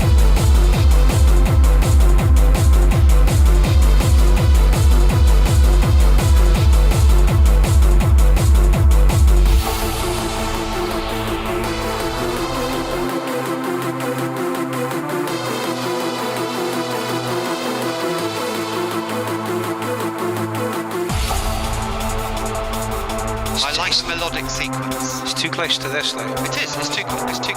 Way too close to this. I like the melodic sequence in it.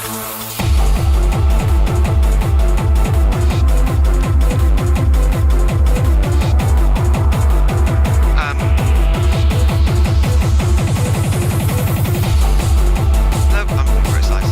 I did what I should have done. Yeah, I understand why it was there. Yeah. I don't know if I agreed with it, but I understand why it was there. Yeah.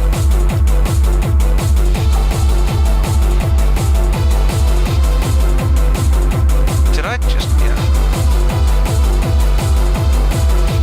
No, how long's the track? Okay, 2 seconds. Only 4 minutes and 44 seconds. You can make it a 6-minute track by extending those first 2 pounding bits. Yeah. Again, I agree with you. I'd start somewhere around here. Yeah, start there.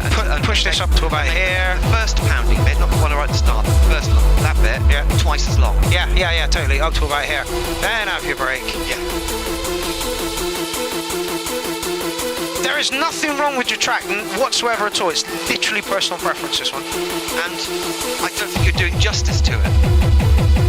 I think the breakdowns actually detract from the track. Yeah, totally. Because they come in a bit too early, they last a bit too long. People would enjoy jumping around to the beaty bits. I think I just sent somebody something I wasn't supposed to. Thankfully it wasn't a dick pic, so we're all good. Yeah, I sent Yente's track back to him. I think. There's that bit of ducking compression going on there. More than likely. Okay, there's that. Now looking for this. Yeah, there's a ducking compressor going on in there, and it actually works. It gives it a bit more chunk. Here, ladies and germs, is Warren Dancy's Core Blimey ALS file. So if you're working in Ableton, or even if you're not, I'm pretty sure you can grab some samples from that. There it is in the chat.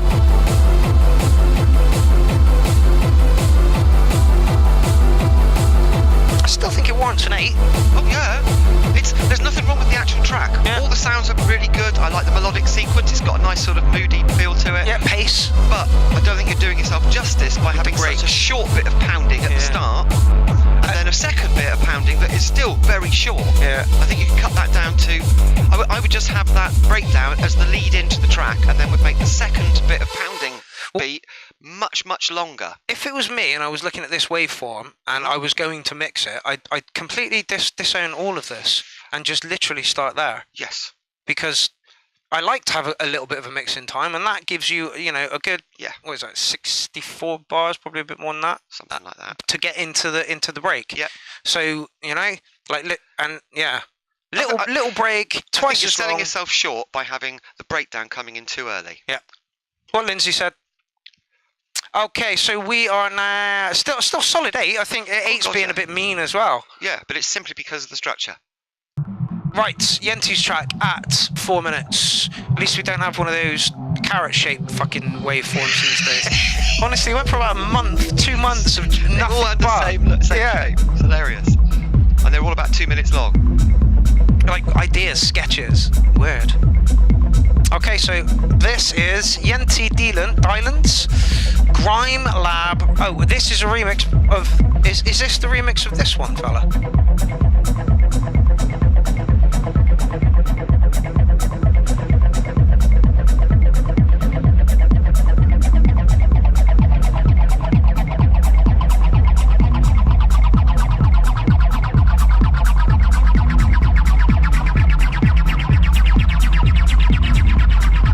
Okay, so did we just listen to Ravex? We did, didn't we? No, we didn't. No, it was Morgan and then. Oh, yeah, no, so almost. So it's still fresh in your mind. So this is Ravex and Yente. Yente, who's doing what?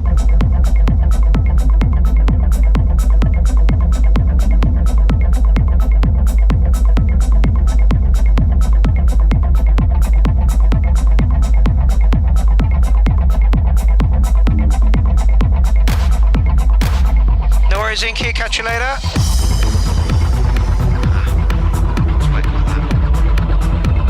That's Ravex's influence, blatantly. Yes, Yente, I understand it's a collab, but who was doing what, fella? Like, who's responsible for what bits?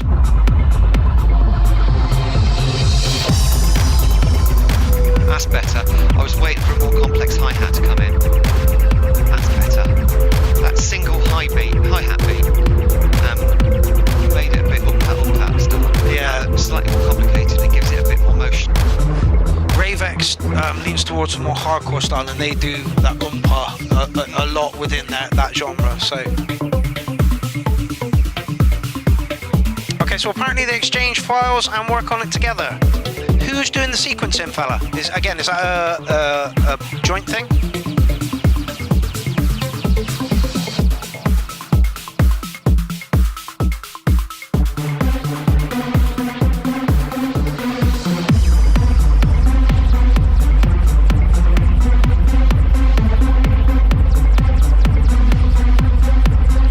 Good on a big rig. Yeah, Quite anthemic. definitely rig techno. There's the link to the Core Blimey from Warren Dancy. Callum Rogers says, "Hello, chaps. How's it going, my man? You always tune in late. I'm glad the show's now 3 hours long, so you at least get to catch a little bit of it. Do you know what? We might end up at a 3 hour show. You know?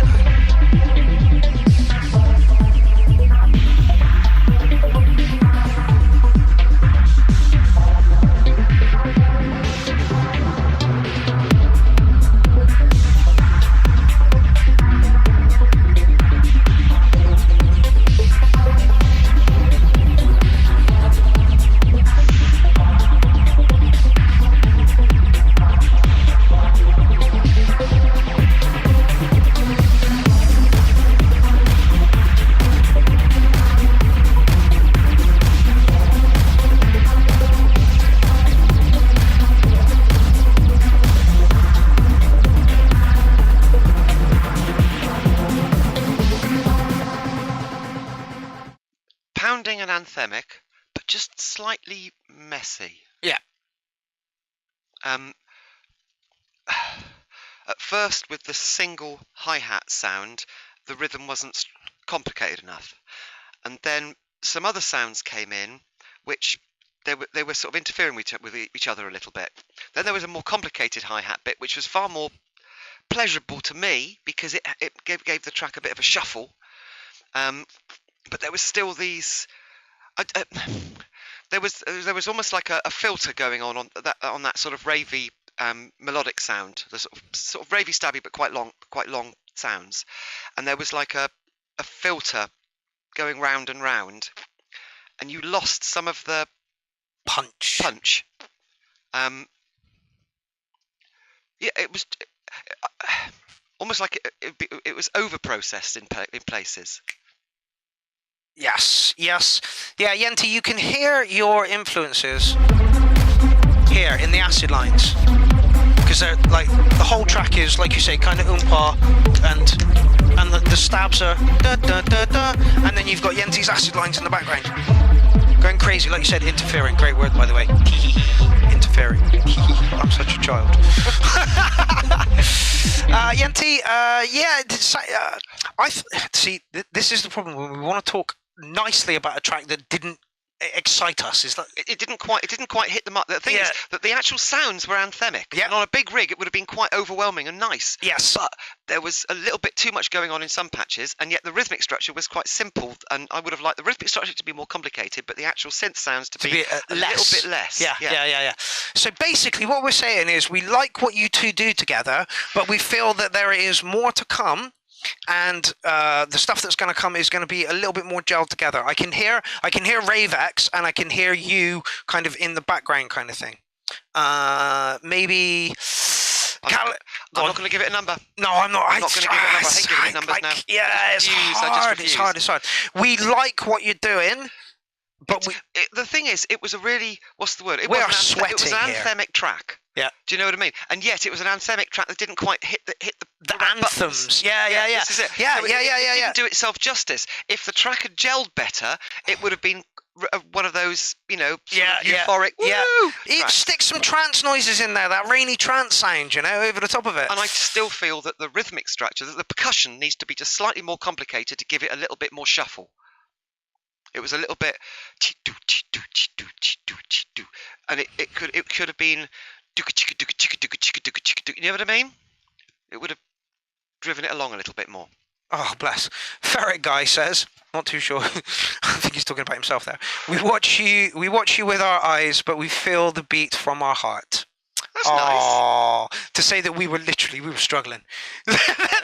I'm going to watch that back because that was that was me and Linz trying to hold it together and say something really, really nice when a track just doesn't grip us. Yeah. And that was painful. And the thing is, I hate it when it doesn't grip us because, as I said, that track had such potential to be really anthemic. Yeah. And it didn't quite hit the mark. And I think it's because it was a collab of two people who haven't quite gelled yet. Yeah, who probably weren't in the same room as well, which I find helps massively. But I get the feeling that if they actually do manage to gel, what they'll create is something that will be glorious. really, really good. Because we already know that Yente is very capable of doing that anthemic sound. He really likes that anthemic sound. He likes putting a lot of frequencies in there. No, not this one. Oh, yeah, we did. Well done, Linz. I recognise the waveform. Thank you very much. We were literally just talking about that, weren't we? So it is Stevie Overend next. Sorry, I got a little bit confused. It's all right. Woof. Back on track.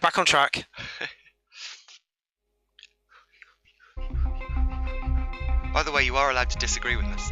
Oh yeah, absolutely. Please do. You're also allowed to explain what you were trying to do if we didn't understand it. Yes. Because I don't hear any of these tracks in advance. I come in completely blind. Yeah, same out. And then just try to listen really hard. Okay, so Stevie sounds like he's serving us up a slice of the 80s with a modern twist. I wonder if this is using his new synth. He's just got an OP6. Beast of a synth. Beast of a synth. I think it's the OP6. Might be the wave state. Anyway, digital synthesis, made easy.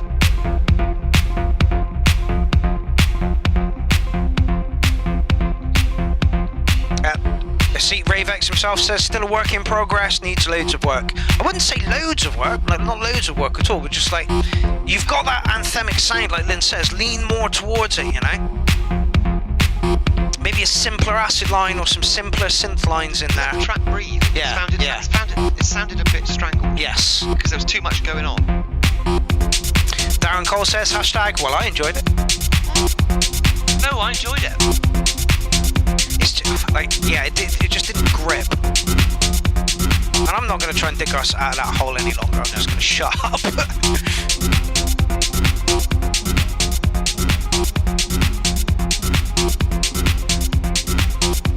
Right. I'm going on the floor again. Oh, God. I'm sure I'm going to get sort of like bed sores on my arse because of this. I wouldn't be surprised. Okay, so we're 7 tracks away from finishing.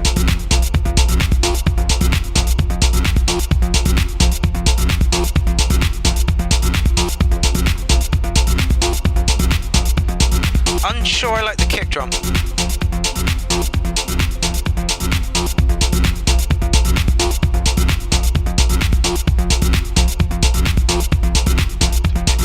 Yeah.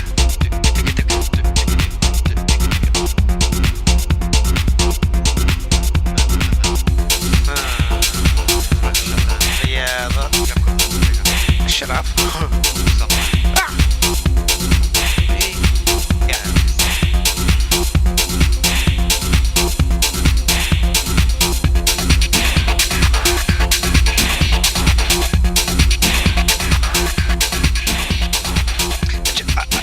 I think the change in the kick was very pronounced earlier. Now it sits with it. Yes. Once other elements have been brought in. Sounds a bit sharp. Yeah. Go on.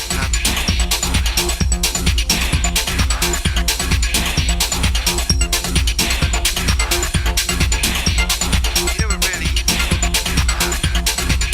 basic way of building a track is just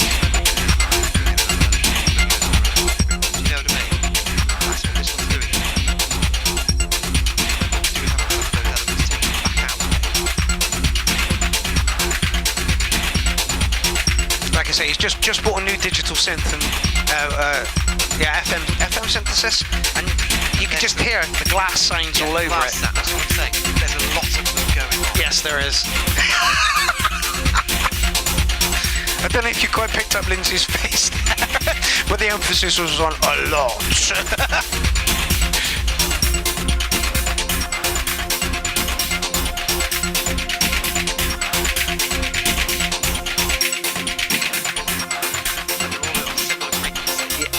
That was literally the next thing I was going to say. Literally the next thing I was going to say. Stevie's got a new FM synth, and this is him test driving the FM synth. Yeah. And as you can say, the sounds are crystalline, like glass. Yeah. Stevie. There's a kick sound. And there's a mid-range sound. Everything else. Everything is high end. Yeah. And also quite staccato. It could do with some almost pad sounds to carry it through. This is how bad my memory is. You said this about, I don't know, 2 months ago. Staccato. No, go on, what do you mean? Staccato. Staccato. Yeah. Lots of little short sounds. Okay. Rather than flowing sounds. There's a lot of staccato sounds. Almost pizzicato. I'm never going to remember that.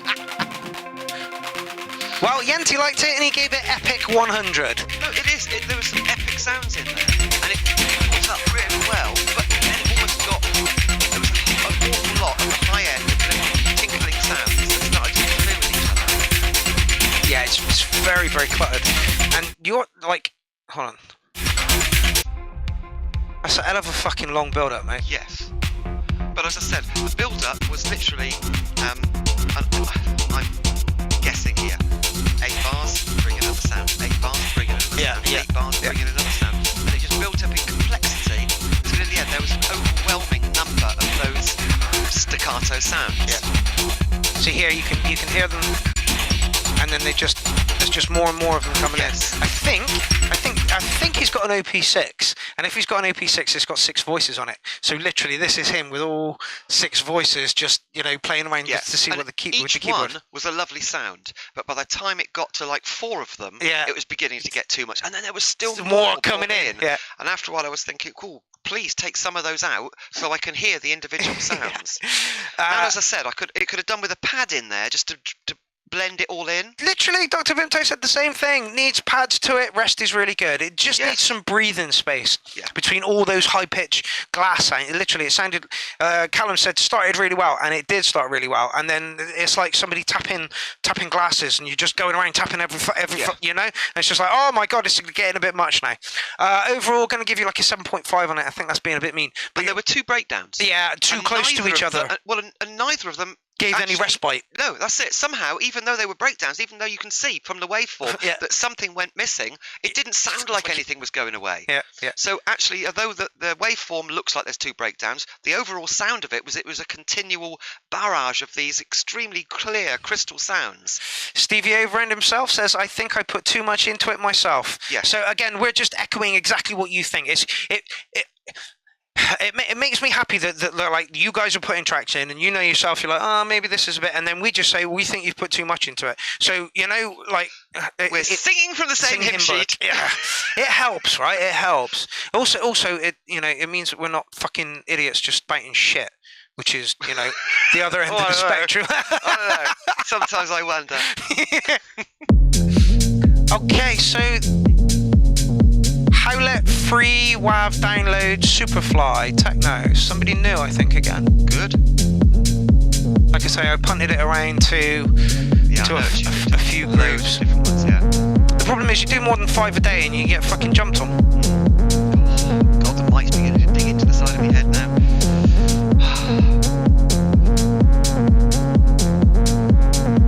Again, a fairly early break from what I can see. And a long one at that as well.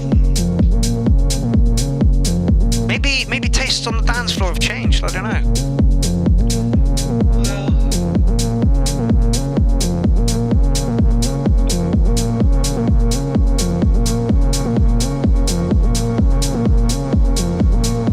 It's that single clap sound again.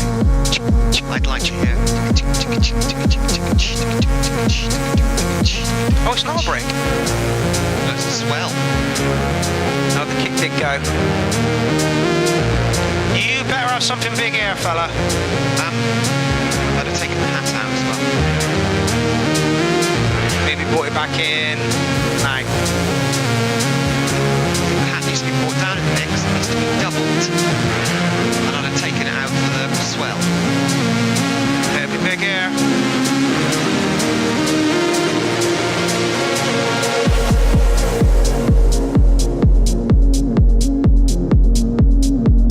There is actually a more complicated hat sound in there, but it's tiny.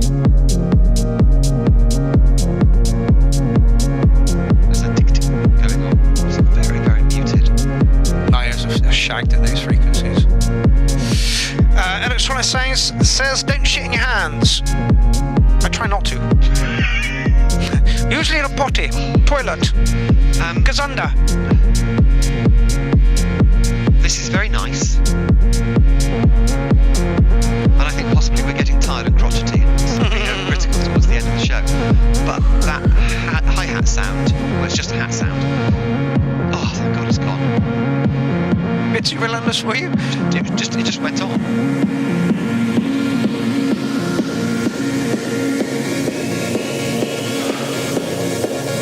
Coming big.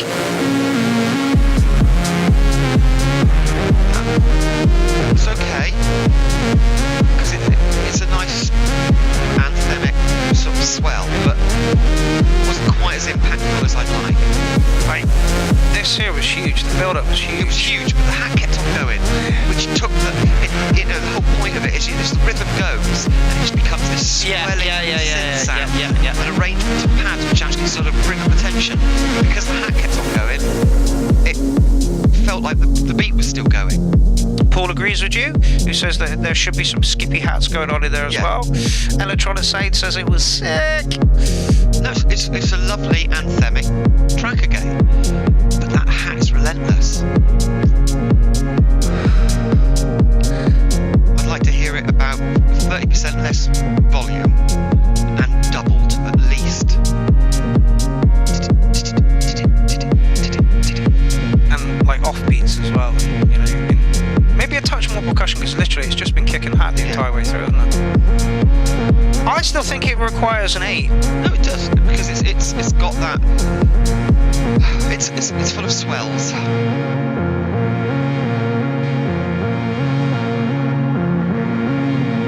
Apparently Callum said, and he would know because he writes some lovely techno, says melodic techno, what they have nowadays, done really well. Yeah, it's done really, really, really well. Like I say, very, very competent track. Just a little lax in pace for me. Yeah, because the hat was just I shall drop a comment on his YouTube. No, on his Facebook in 2 minutes. Let me just... Okay, so you're up for a bit of different now. And we are 5 tracks away from the end of the show.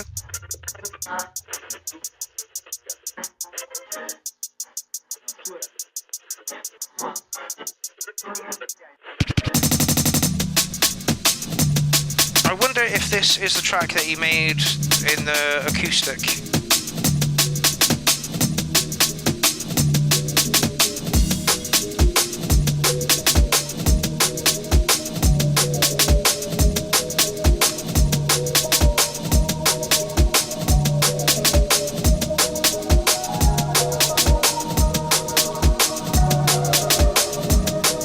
Got a bit of crazy coming up next, Doghouse.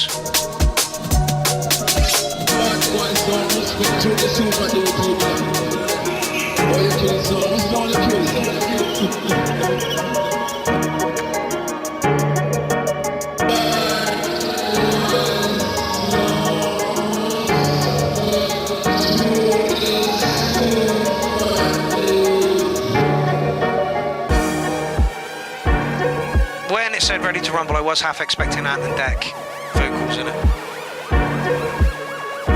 It may happen, it may happen. Ladies and gentlemen, let's get ready to I know.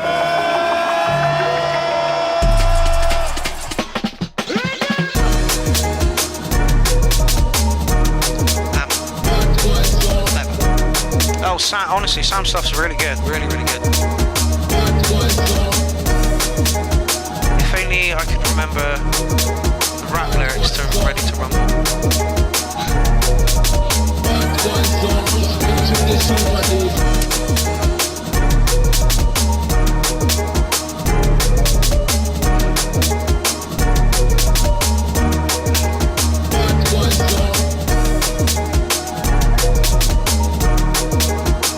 This is a private track.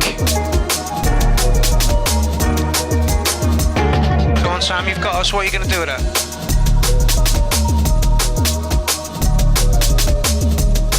1,000 messages received. It's only taken us 2 hours, 54 minutes and 59 seconds.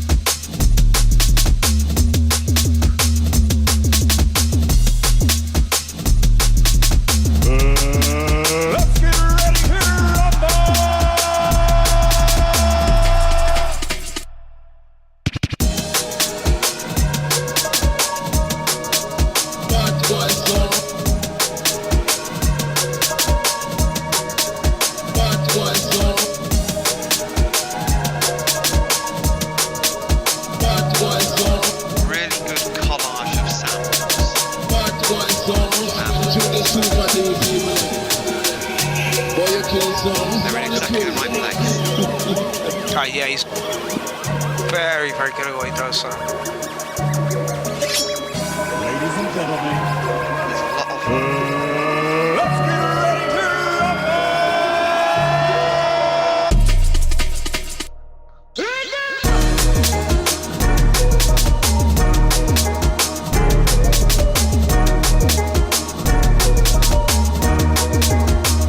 Stixxay's mix has started well, but went a little flat now, to be honest. That little melody is beginning to become overused, if you know what I mean. Yeah. The other samples, they use intermittently and it works. But that particular... that one. I could have done with something different in the second half of the track. Yeah. I can see where he tried to put pace in it from here on in, and it worked. No, there was definitely pace, but it's that same little melody. It's still 8 plus. Oh god, yeah. It's still 8 plus. The workmanship, the craftsmanship that's gone into it.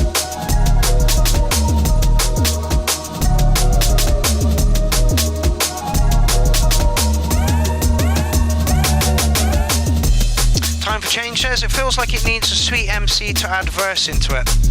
Absolutely, why not? I prefer it without that little melody.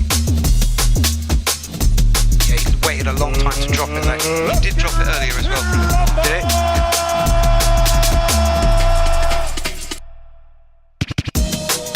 And it's back again. Yeah, but this is your mix out period. Yeah. Sam, I'm going to give you an 8.5 on that one. Lovely, bit more pace. I would just like to. There's so many samples in there. One extra of a different melody would have made it for me. Yeah. No, I get what I totally get what you were saying. And yeah, I know it's the hook. That melody is the hook of the track. Yeah. But I got tired of it. Yeah. By halfway through, I wanted to change. You don't have to use the hook the whole time, you know. Like a lot of tracks just use it for like an intro, then you do a couple of verses, and then in the chorus the hook will come back, and then you'll have and it's memorable. Yeah. Yeah. Because it's not overplayed, you know. Yeah. You know when you get an earworm and you just can't, and it's like only the first line of a track, and it just will not go, and it just keeps on repeating because you can't remember the rest of the track. That's what that little melody did for me. It was like one of those irritating earworms that you just can't get rid of. My boss at work said something like, "Did you used to watch Duckman?"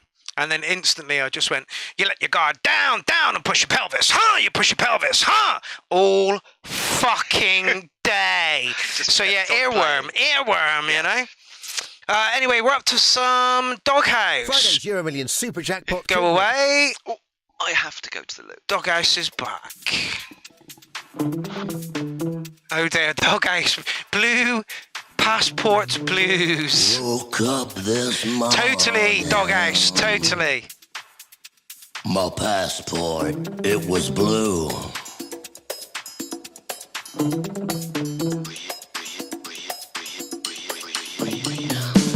Woke up this morning. My passport, it was blue.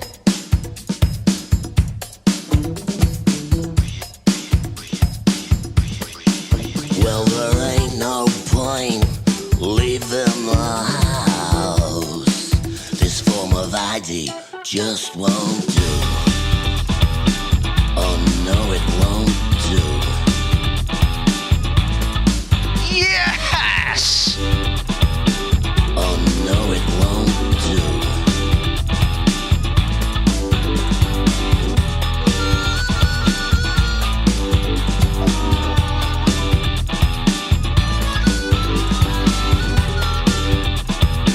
Oh no, it won't do. No more trips to Switzerland. What is Heidi gonna do?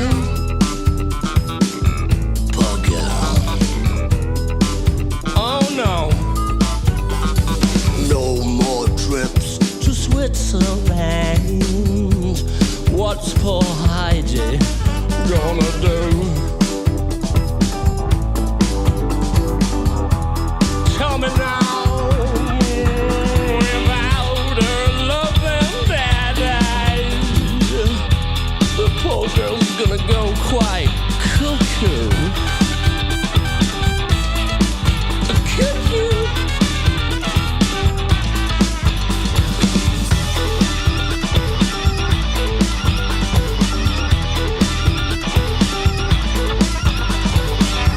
Woke up this morning. My passport, it was blue. Doghouse, this is fucking beautiful, mate. Blues. Woke up this morning. My passport, solid blue.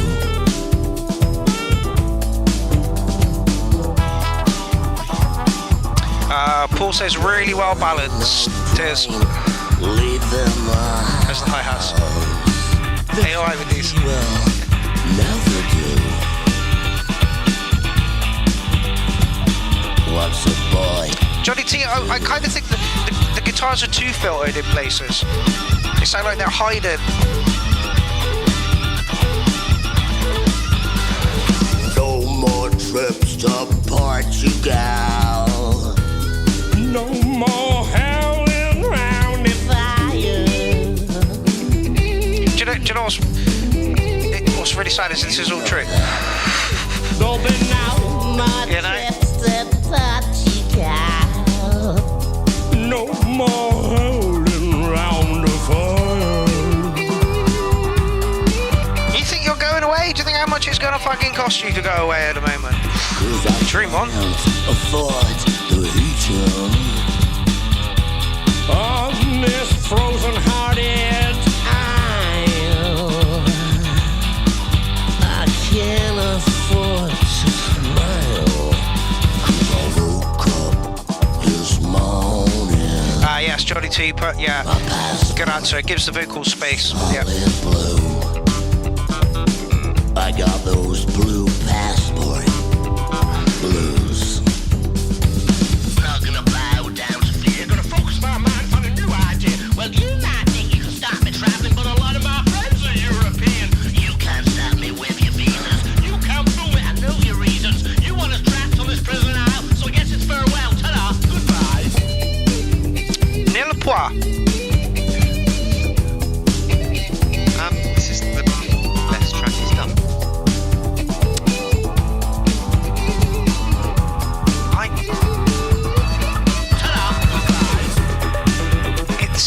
It's lovely. It really, really is. There's even a free line in it. I agree with you, Linz. I guess it's time to emigrate. I hear Paris is nice in the spring. I could join the yellow jacket movement. Start a revolution.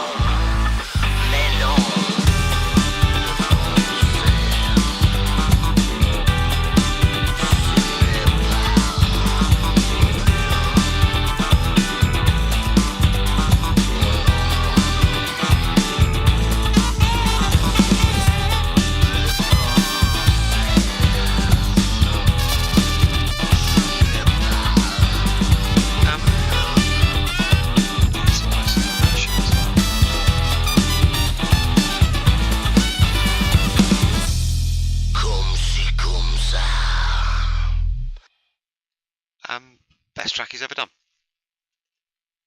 Forward. If you count A as a word.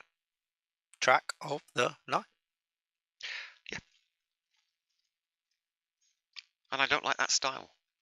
But it was just so it worked. Every single element really did. Worked. Even his voice, which as you know I'm not as keen on as many. Yeah. Worked very well in that track.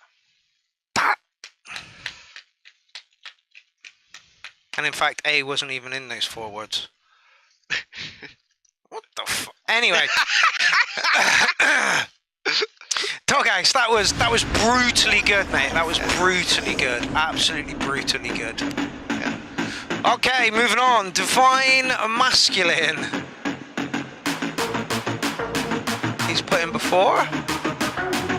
Track is called Supreme Alien.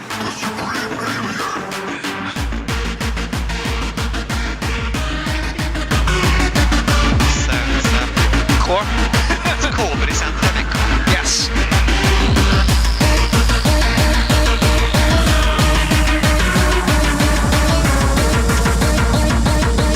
Prepare to unite. It's stopping all rave stabs.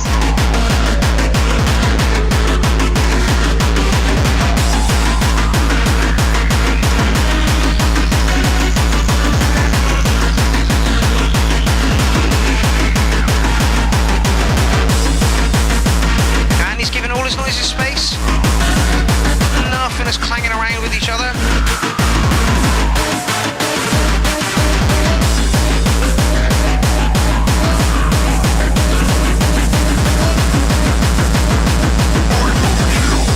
I extract your soul.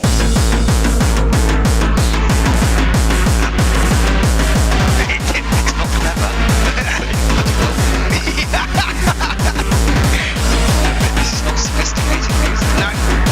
This is peeled up on a dance floor, just fucking throwing shapes. This is perfect. Johnny says, I used to bounce to this in the 90s. Cheeky Boy says, go on. Unhinged Bill says, bouncy goodness. Not wrong. Actually, a good choice of sounds as well. Yeah, like nothing's interfering with each other, and everything that's in is just in the nice place. Unhinged Filth and play your track at the end of the night. It's only fitting. It's been a bit of a core night tonight.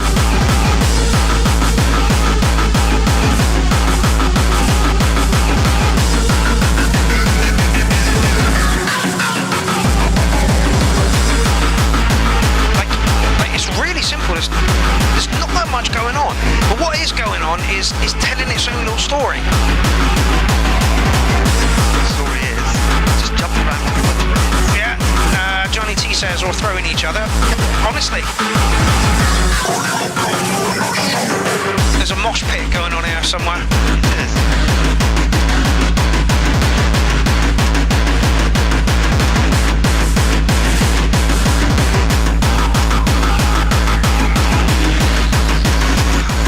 As far as give it a 9. I thought it was going to be really cheesy when it kicked off, and I'm like, oh, I'm not going to like this, and it's gone completely the other way.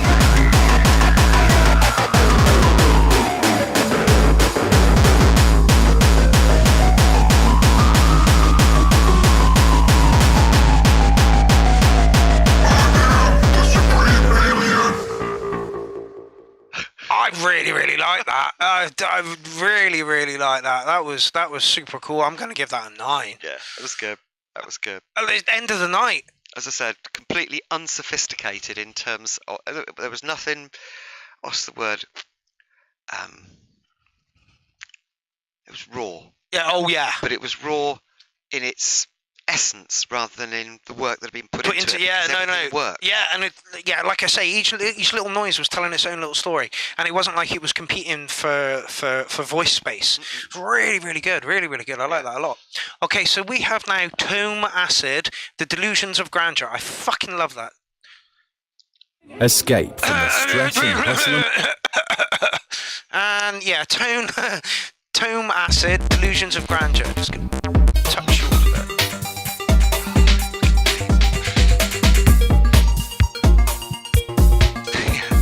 Maybe it's mandatory that we bush some painkillers beforehand next time.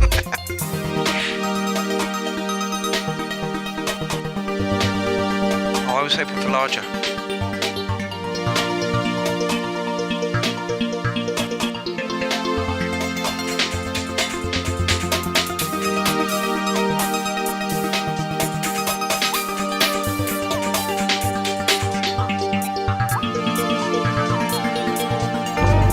Let's start the show there next time.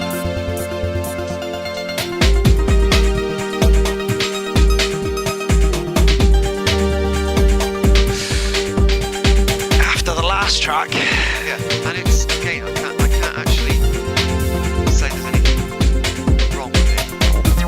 Apart from it's like a clash between the tinkling sounds and the swelling synth sounds. As if they're arguing over what emphasis this song should be projected at. Part of the song is like a mellow swell. You know what I mean? And it's like, what's the dominant emotion in this song? That's the fine line between trying to add movement and overcooking it, you know, and putting something that doesn't kind of need to be there, and you could have done it elsewhere. And the kick. Yeah, the kick. It's quite a nice kick. And it pulls the song together, but it cuts out when this jingly bit comes in. If that kick was continuous, just tie the song together a bit better.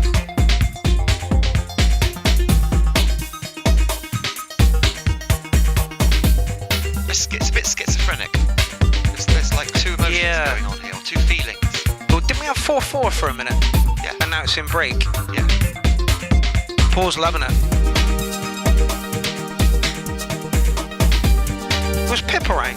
No, PJP. Who's PJP? Oh, Paul.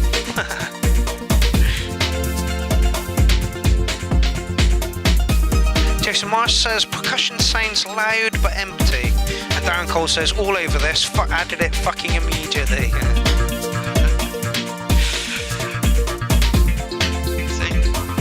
Yeah, again, really you know, thing from. Yeah, totally. I find it too schizophrenic for my own personal taste. So I'm not quite sure what feeling it's trying to project. I feel like I'm sat between two different people. One on this side is slow. This one's jamming away at the same time. I'm trying to concentrate on both of them. Been in that situation many times. It's half the reason I hate people. Listen to me, listen to me, listen to me! Oh my god. They're both doing it. One's doing it slowly, the other's doing it quickly. And then when they touch you on the shoulder as well, it's like, one more time, one more time. Anyway. Point 2 says very smooth. Reg Edit said, I think this sounds spot on, 909. Yeah, see, different people, different thing. And as I said, I think I'm getting tired and achy. After that snare. That snare did you in. So it was a hi-hat without the line. Oh yeah. Yeah, that's right. We'll call this the Hi-Hat Breakcore Show. Oh, thanks, Stuart. I mean, there's even a little acid line. Yeah, So there's like that sort of FM glass sounds. There's an acid sound, and there's a swelling pad. And the three to me don't go together. Mr. Wiggly says massive props for Lindsay still being there. Honestly, I feel the same way. I really, really do. I'm on the floor now, mate. I just can't sit down any longer. Literally 5 minutes before we were on, she went, how many tracks have we got on the show tonight? Like, well, we've got 40, nearly 50. I'm guessing we'll have 60 by next week when submissions closes. She's like, that's a 3-hour show, isn't it? I'm like, you don't have to stay till the end. But the thing is, I do. I just, glutton for punishment, we both are. I can't walk away halfway through a show. It just feels wrong. I've done it once, and I felt awful. Really? Yeah. Oh, Linz, no, totally. Honestly. Go and get some sleep. Yeah, I know. It's how I feel. Yeah, I totally get it. I think, yeah, I agree with what Lindsay said. It did feel slightly schizophrenic, but I think the idea of anxiety was what was driving that song. Yeah, it felt very anxious. I'm still going to give it a high score. I'm still going to give it an 8. Yeah. Just those high-pitched, tinkly sounds had been pulled slightly back in the mix and had been filtered so that they were and given a bit of reverb, so they sounded like they were tinkling away in the distance. Yeah. But not necessarily quieter, but just away from the mix, yeah. So the swelling sounds were dominant, and then later on the acid line was dominant. It would have worked better to me, but all three of them seemed to be arguing with each other. Oh, welcome to the Lindsay Show. I hope you're having a good time, ladies and gentlemen. Unfortunately, she will not be on the show next week, and I will be joined by a stuffed gremlin, I think. Or maybe a unicorn. Okay, so I believe this is what 10 mil put in. Oh, it's 25 fucking minutes long, dude. Okay, so I won't listen to all of that then. Let me just see what it says about it.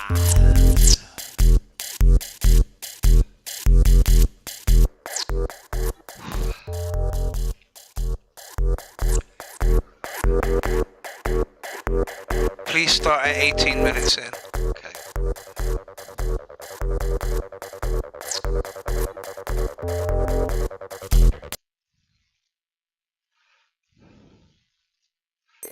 Oh no, this is not what I thought it was. I thought this was a rework of a track that he did for the Hardware Jams competition. That is not what it is. It's very Prodigy-esque.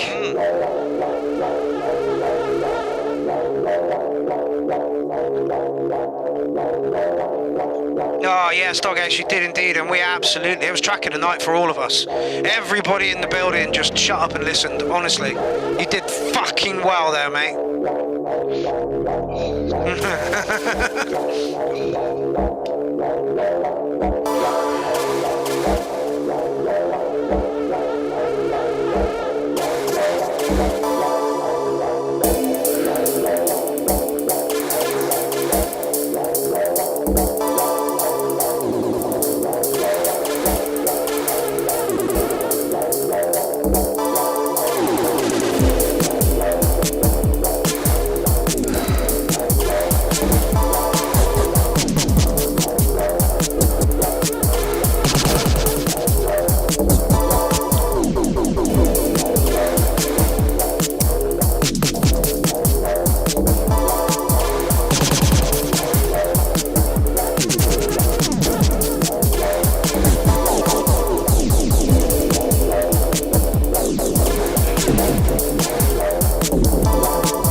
was.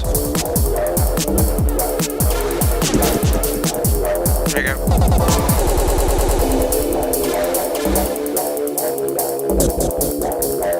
I just want to kick off into that riff. Where are you going with this?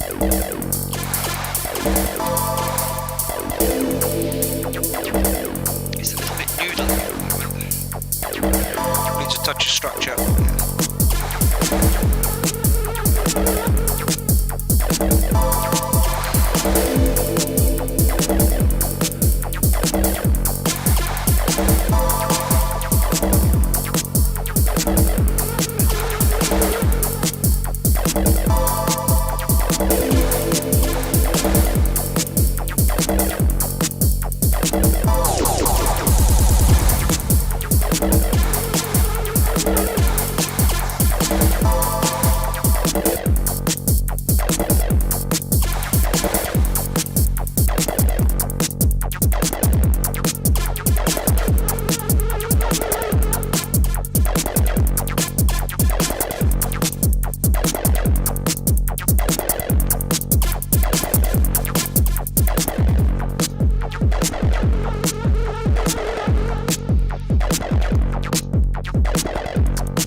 I agree with... Oh, wait. Oh, hold on, he's going to change it all sharp a minute.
I like the noises a lot. Yeah, that's it. I'm not sure it needed the 4/4.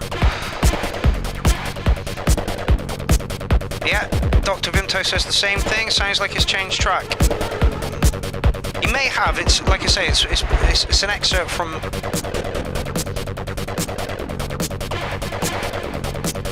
It's only been playing for 5 minutes. Yeah. So it could be the same.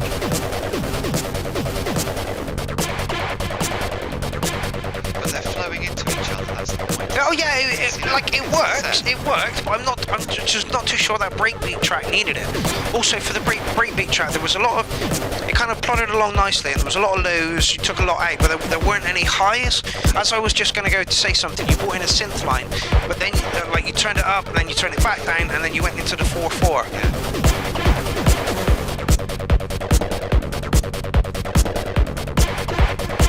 Like here, it sounds like you're trying to get more aggressive and more complex with the sounds, but I don't think it needed that 4/4. I think you could have done it within that breakbeat and just brought it in sooner. Not that it doesn't work. Not that it doesn't work. I'm just not sure. I'm not sure there's an awful lot going on. I'm not sure where any of it's going. Callum Roger says lots of good ideas. And Jason Marsh said exactly the same thing. Is this a track or an assemble of ideas? Absolutely.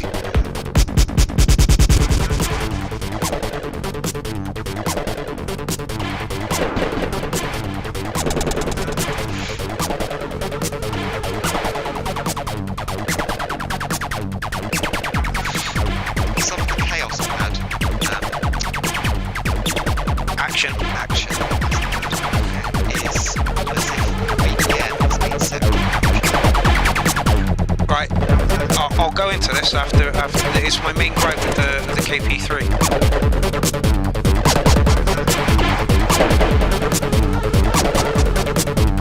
Just like this. Latency with chaos. Yep. So you lose the impetus. Oh. I know what I mean. Okay, Tim, I think you've got a lovely techno track there, and you've got a lovely breakbeat track. I kind of feel like the two should be separate. I did again. It did feel like a little bit of a noodle. But yeah, I feel like you've got two tracks there. I think that might be what you were doing with them. I don't know if you're on right now to be chatting about it, which is a shame. But yeah, it felt like two different tracks, and I think if you concentrated on one and gave it some more high points, certainly with the riff that was going on in there, it sounded very Chemical Brothers and Prodigy. And I believe if you'd have twisted that up a little bit and made it more gnarly, that would have made that track perfect. And I think for the techno track, you were spot on. So I'm gonna give you an overall of 7.9, I think, Linz. Yeah. Oh, hey! Had to be right at the end of the night. Tired. Okay, Tim. Some of the Chaos Pad action sounded like the BPM was slightly wrong for the track itself. Almost as if there was latency in the repeats. I don't really want to have to drag that all completely out. So it lost the impetus of the track. Instead of actually being a good accent at the end of a bar that actually sort of drove the track on, it made it trip over itself and stutter. Yeah, right. I don't know if you can see this, but this is the Chaos Pad Mark III here. And this is sonically, I was talking to Doghouse about this. Sonically, it's beautiful. It knocks the snot out of its predecessors, but the effects on it are harsh as a motherfucker. Like from here, it's like, I didn't want that. I didn't want it to do that. I just wanted it to double the beat and maybe triple the beat. So this is my main gripe with this one, is the effects are harsh as fuck. Whereas the quad doesn't seem to do that. See, now I knew you were going to say this. Because I've got a quad. Lindsay does indeed have a quad, and she loves her quad, and I can totally understand why. I understand why. But it still suffers from the same problem that the Chaos Pad 3 does. Some of the effects go way on. Honestly, trust me. Have you played with the two? I haven't played with the two. Have you got any at home? I played with the one and I played with the quad. I've never played with any of the others. I've got one just lurking around. You can go in with it. Maybe. Yeah, but that's again my gripe with these. Some of the effects are too harsh on it. I'll tell you something. Go. Rather than slide, what I do is I roll. Yes. I roll my finger, and then it's a lot more controllable. And you can go into doubling and then quadding, and then back again. Yeah. Do you know? But you've got to be with the precise. Yeah, with the 3 and the quad, you have to be absolutely precise with where you put your finger in, and any large movement is going to make that sound go crazy and wild. Whereas with the KP2s, there's literally 1, 2, 3 positions, and that is it. You know. So there's a little clown talk of no. But yeah, I agree with you. It's like, this is the one thing that people hate me for, is the Chaos Pads, and the reason being is because like the scatter on the 707 is tied to a BPM, so it's never going to let you down, and it's always going to do what it needs to do when it needs to do it and how it needs to do it, regardless of how you push it. But if you're fractions or milliseconds out on the Chaos Pads, you're going to know about it. So you have to be tight as a motherfucker with your. That's why I practice a lot and force it down your throats. Right, we are going to end the show in style, as we usually do, with unhinged filth. Once again, I want to thank my lovely co-host Lindsay Mumford for staying the entire 3 hours and 20-some minutes. It will be 3:30 by the time we finish. Yeah. It's a magnificent collection of teeth. Isn't it? You know this is going to be core, Lindsay. You're going to hate this. Absolutely. But it's going to be amusing nonetheless. Morgan says, can you not edit the KP parameters to fine-tune the controls on those Chaos You pads? can't on a quad, that's for sure. You cannot do anything. The quad is so limited. Yeah, literally, you have It's a proper basic DJ tool, the quad, but I love it. Literally, on the 3, you have effect depth, you have a hold, and literally, you cannot get in and fine-tune it. And even if you could, you still have to be precise with your finger movements on the pad, like on time and where you're going with your finger. Honestly, it's not like, oh yeah, when you drag your finger over a Chaos pad and call it a break. No, I don't call it a break, mate. I call it a fill. Somebody dissed me for that one time. Anyway, I call it a break. No, I don't call it a break, mate. I call it a fill. It is a fill. It literally is a fill. That's all it is. You know, that's all it is. Because you can actually do it really subtle. Just go, just to give a bit of emphasis. Oh, Yeah, good God, the mad thing's back. Right, we are going to leave you If with. you're a business welcoming back your customers, Away. Look at I got. Come back. No clue where they fucking headed, but the rock was. Here we go. No clue where they fucking headed, but the rock was. No clue. No clue where they fucking headed, but the rock.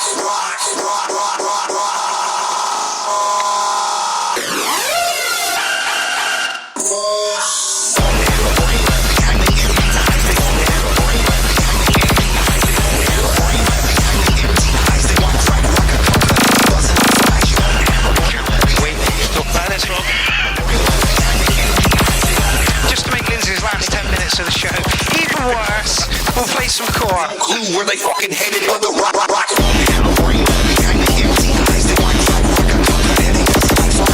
Mike Libertor is struggling with this.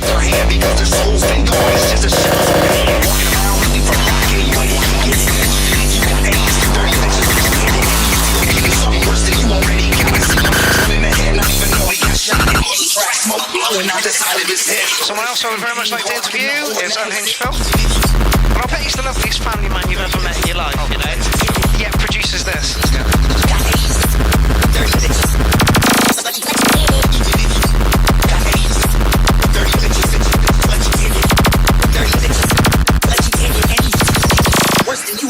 Alex Diplo says thank you very much for the review, guys. It gives us a victory side. Not a problem, fella. Every week. Occasionally.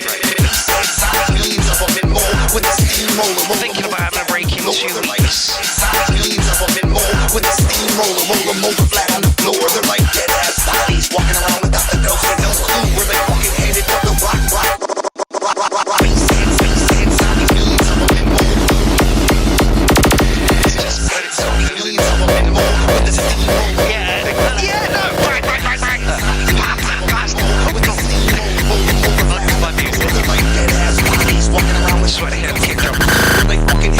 I was going to say the kick drum sounds a little bit weak. No, it's because we've got it down.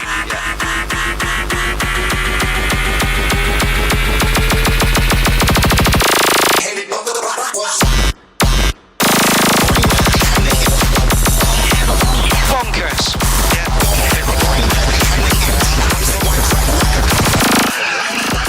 You excited the dog by talking to him? I know, this is it.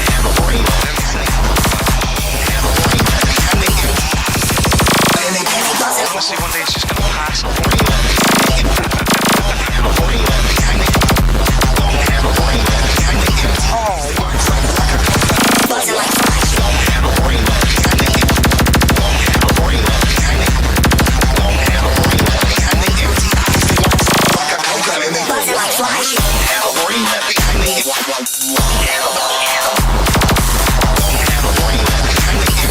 Callum Rogers says, I bet Unhinged Filth is an accountant.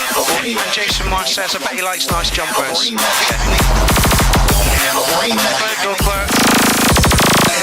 Dobby the house dog. Get off. Literally. Just want to lick you. I imagine.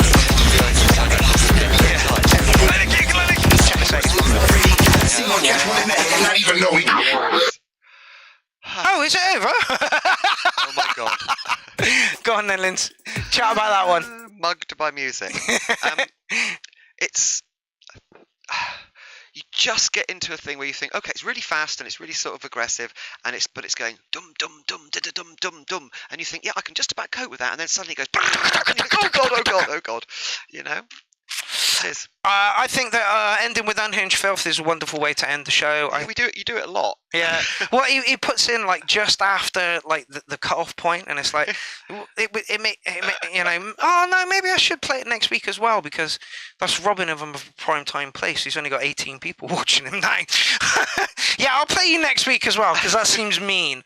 Right, ladies and germs. Yeah. Where are we? There we are. Right, we are off, people. It has been a great show. It has. There's been a long show. It always is at the moment. 3 hours, 33 minutes, and 57 seconds. So I shall bid my co-host adieu.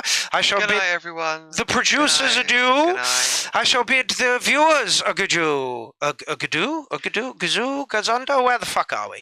Anyway, It's late. It is late, and the URL is fucking tiring. I And can we're tell losing you. the power of speech. And the will to live, and all the rest of those wonderful things. I've got a 30-mile drive yet. Oh, Linz, don't. That makes me feel so bad.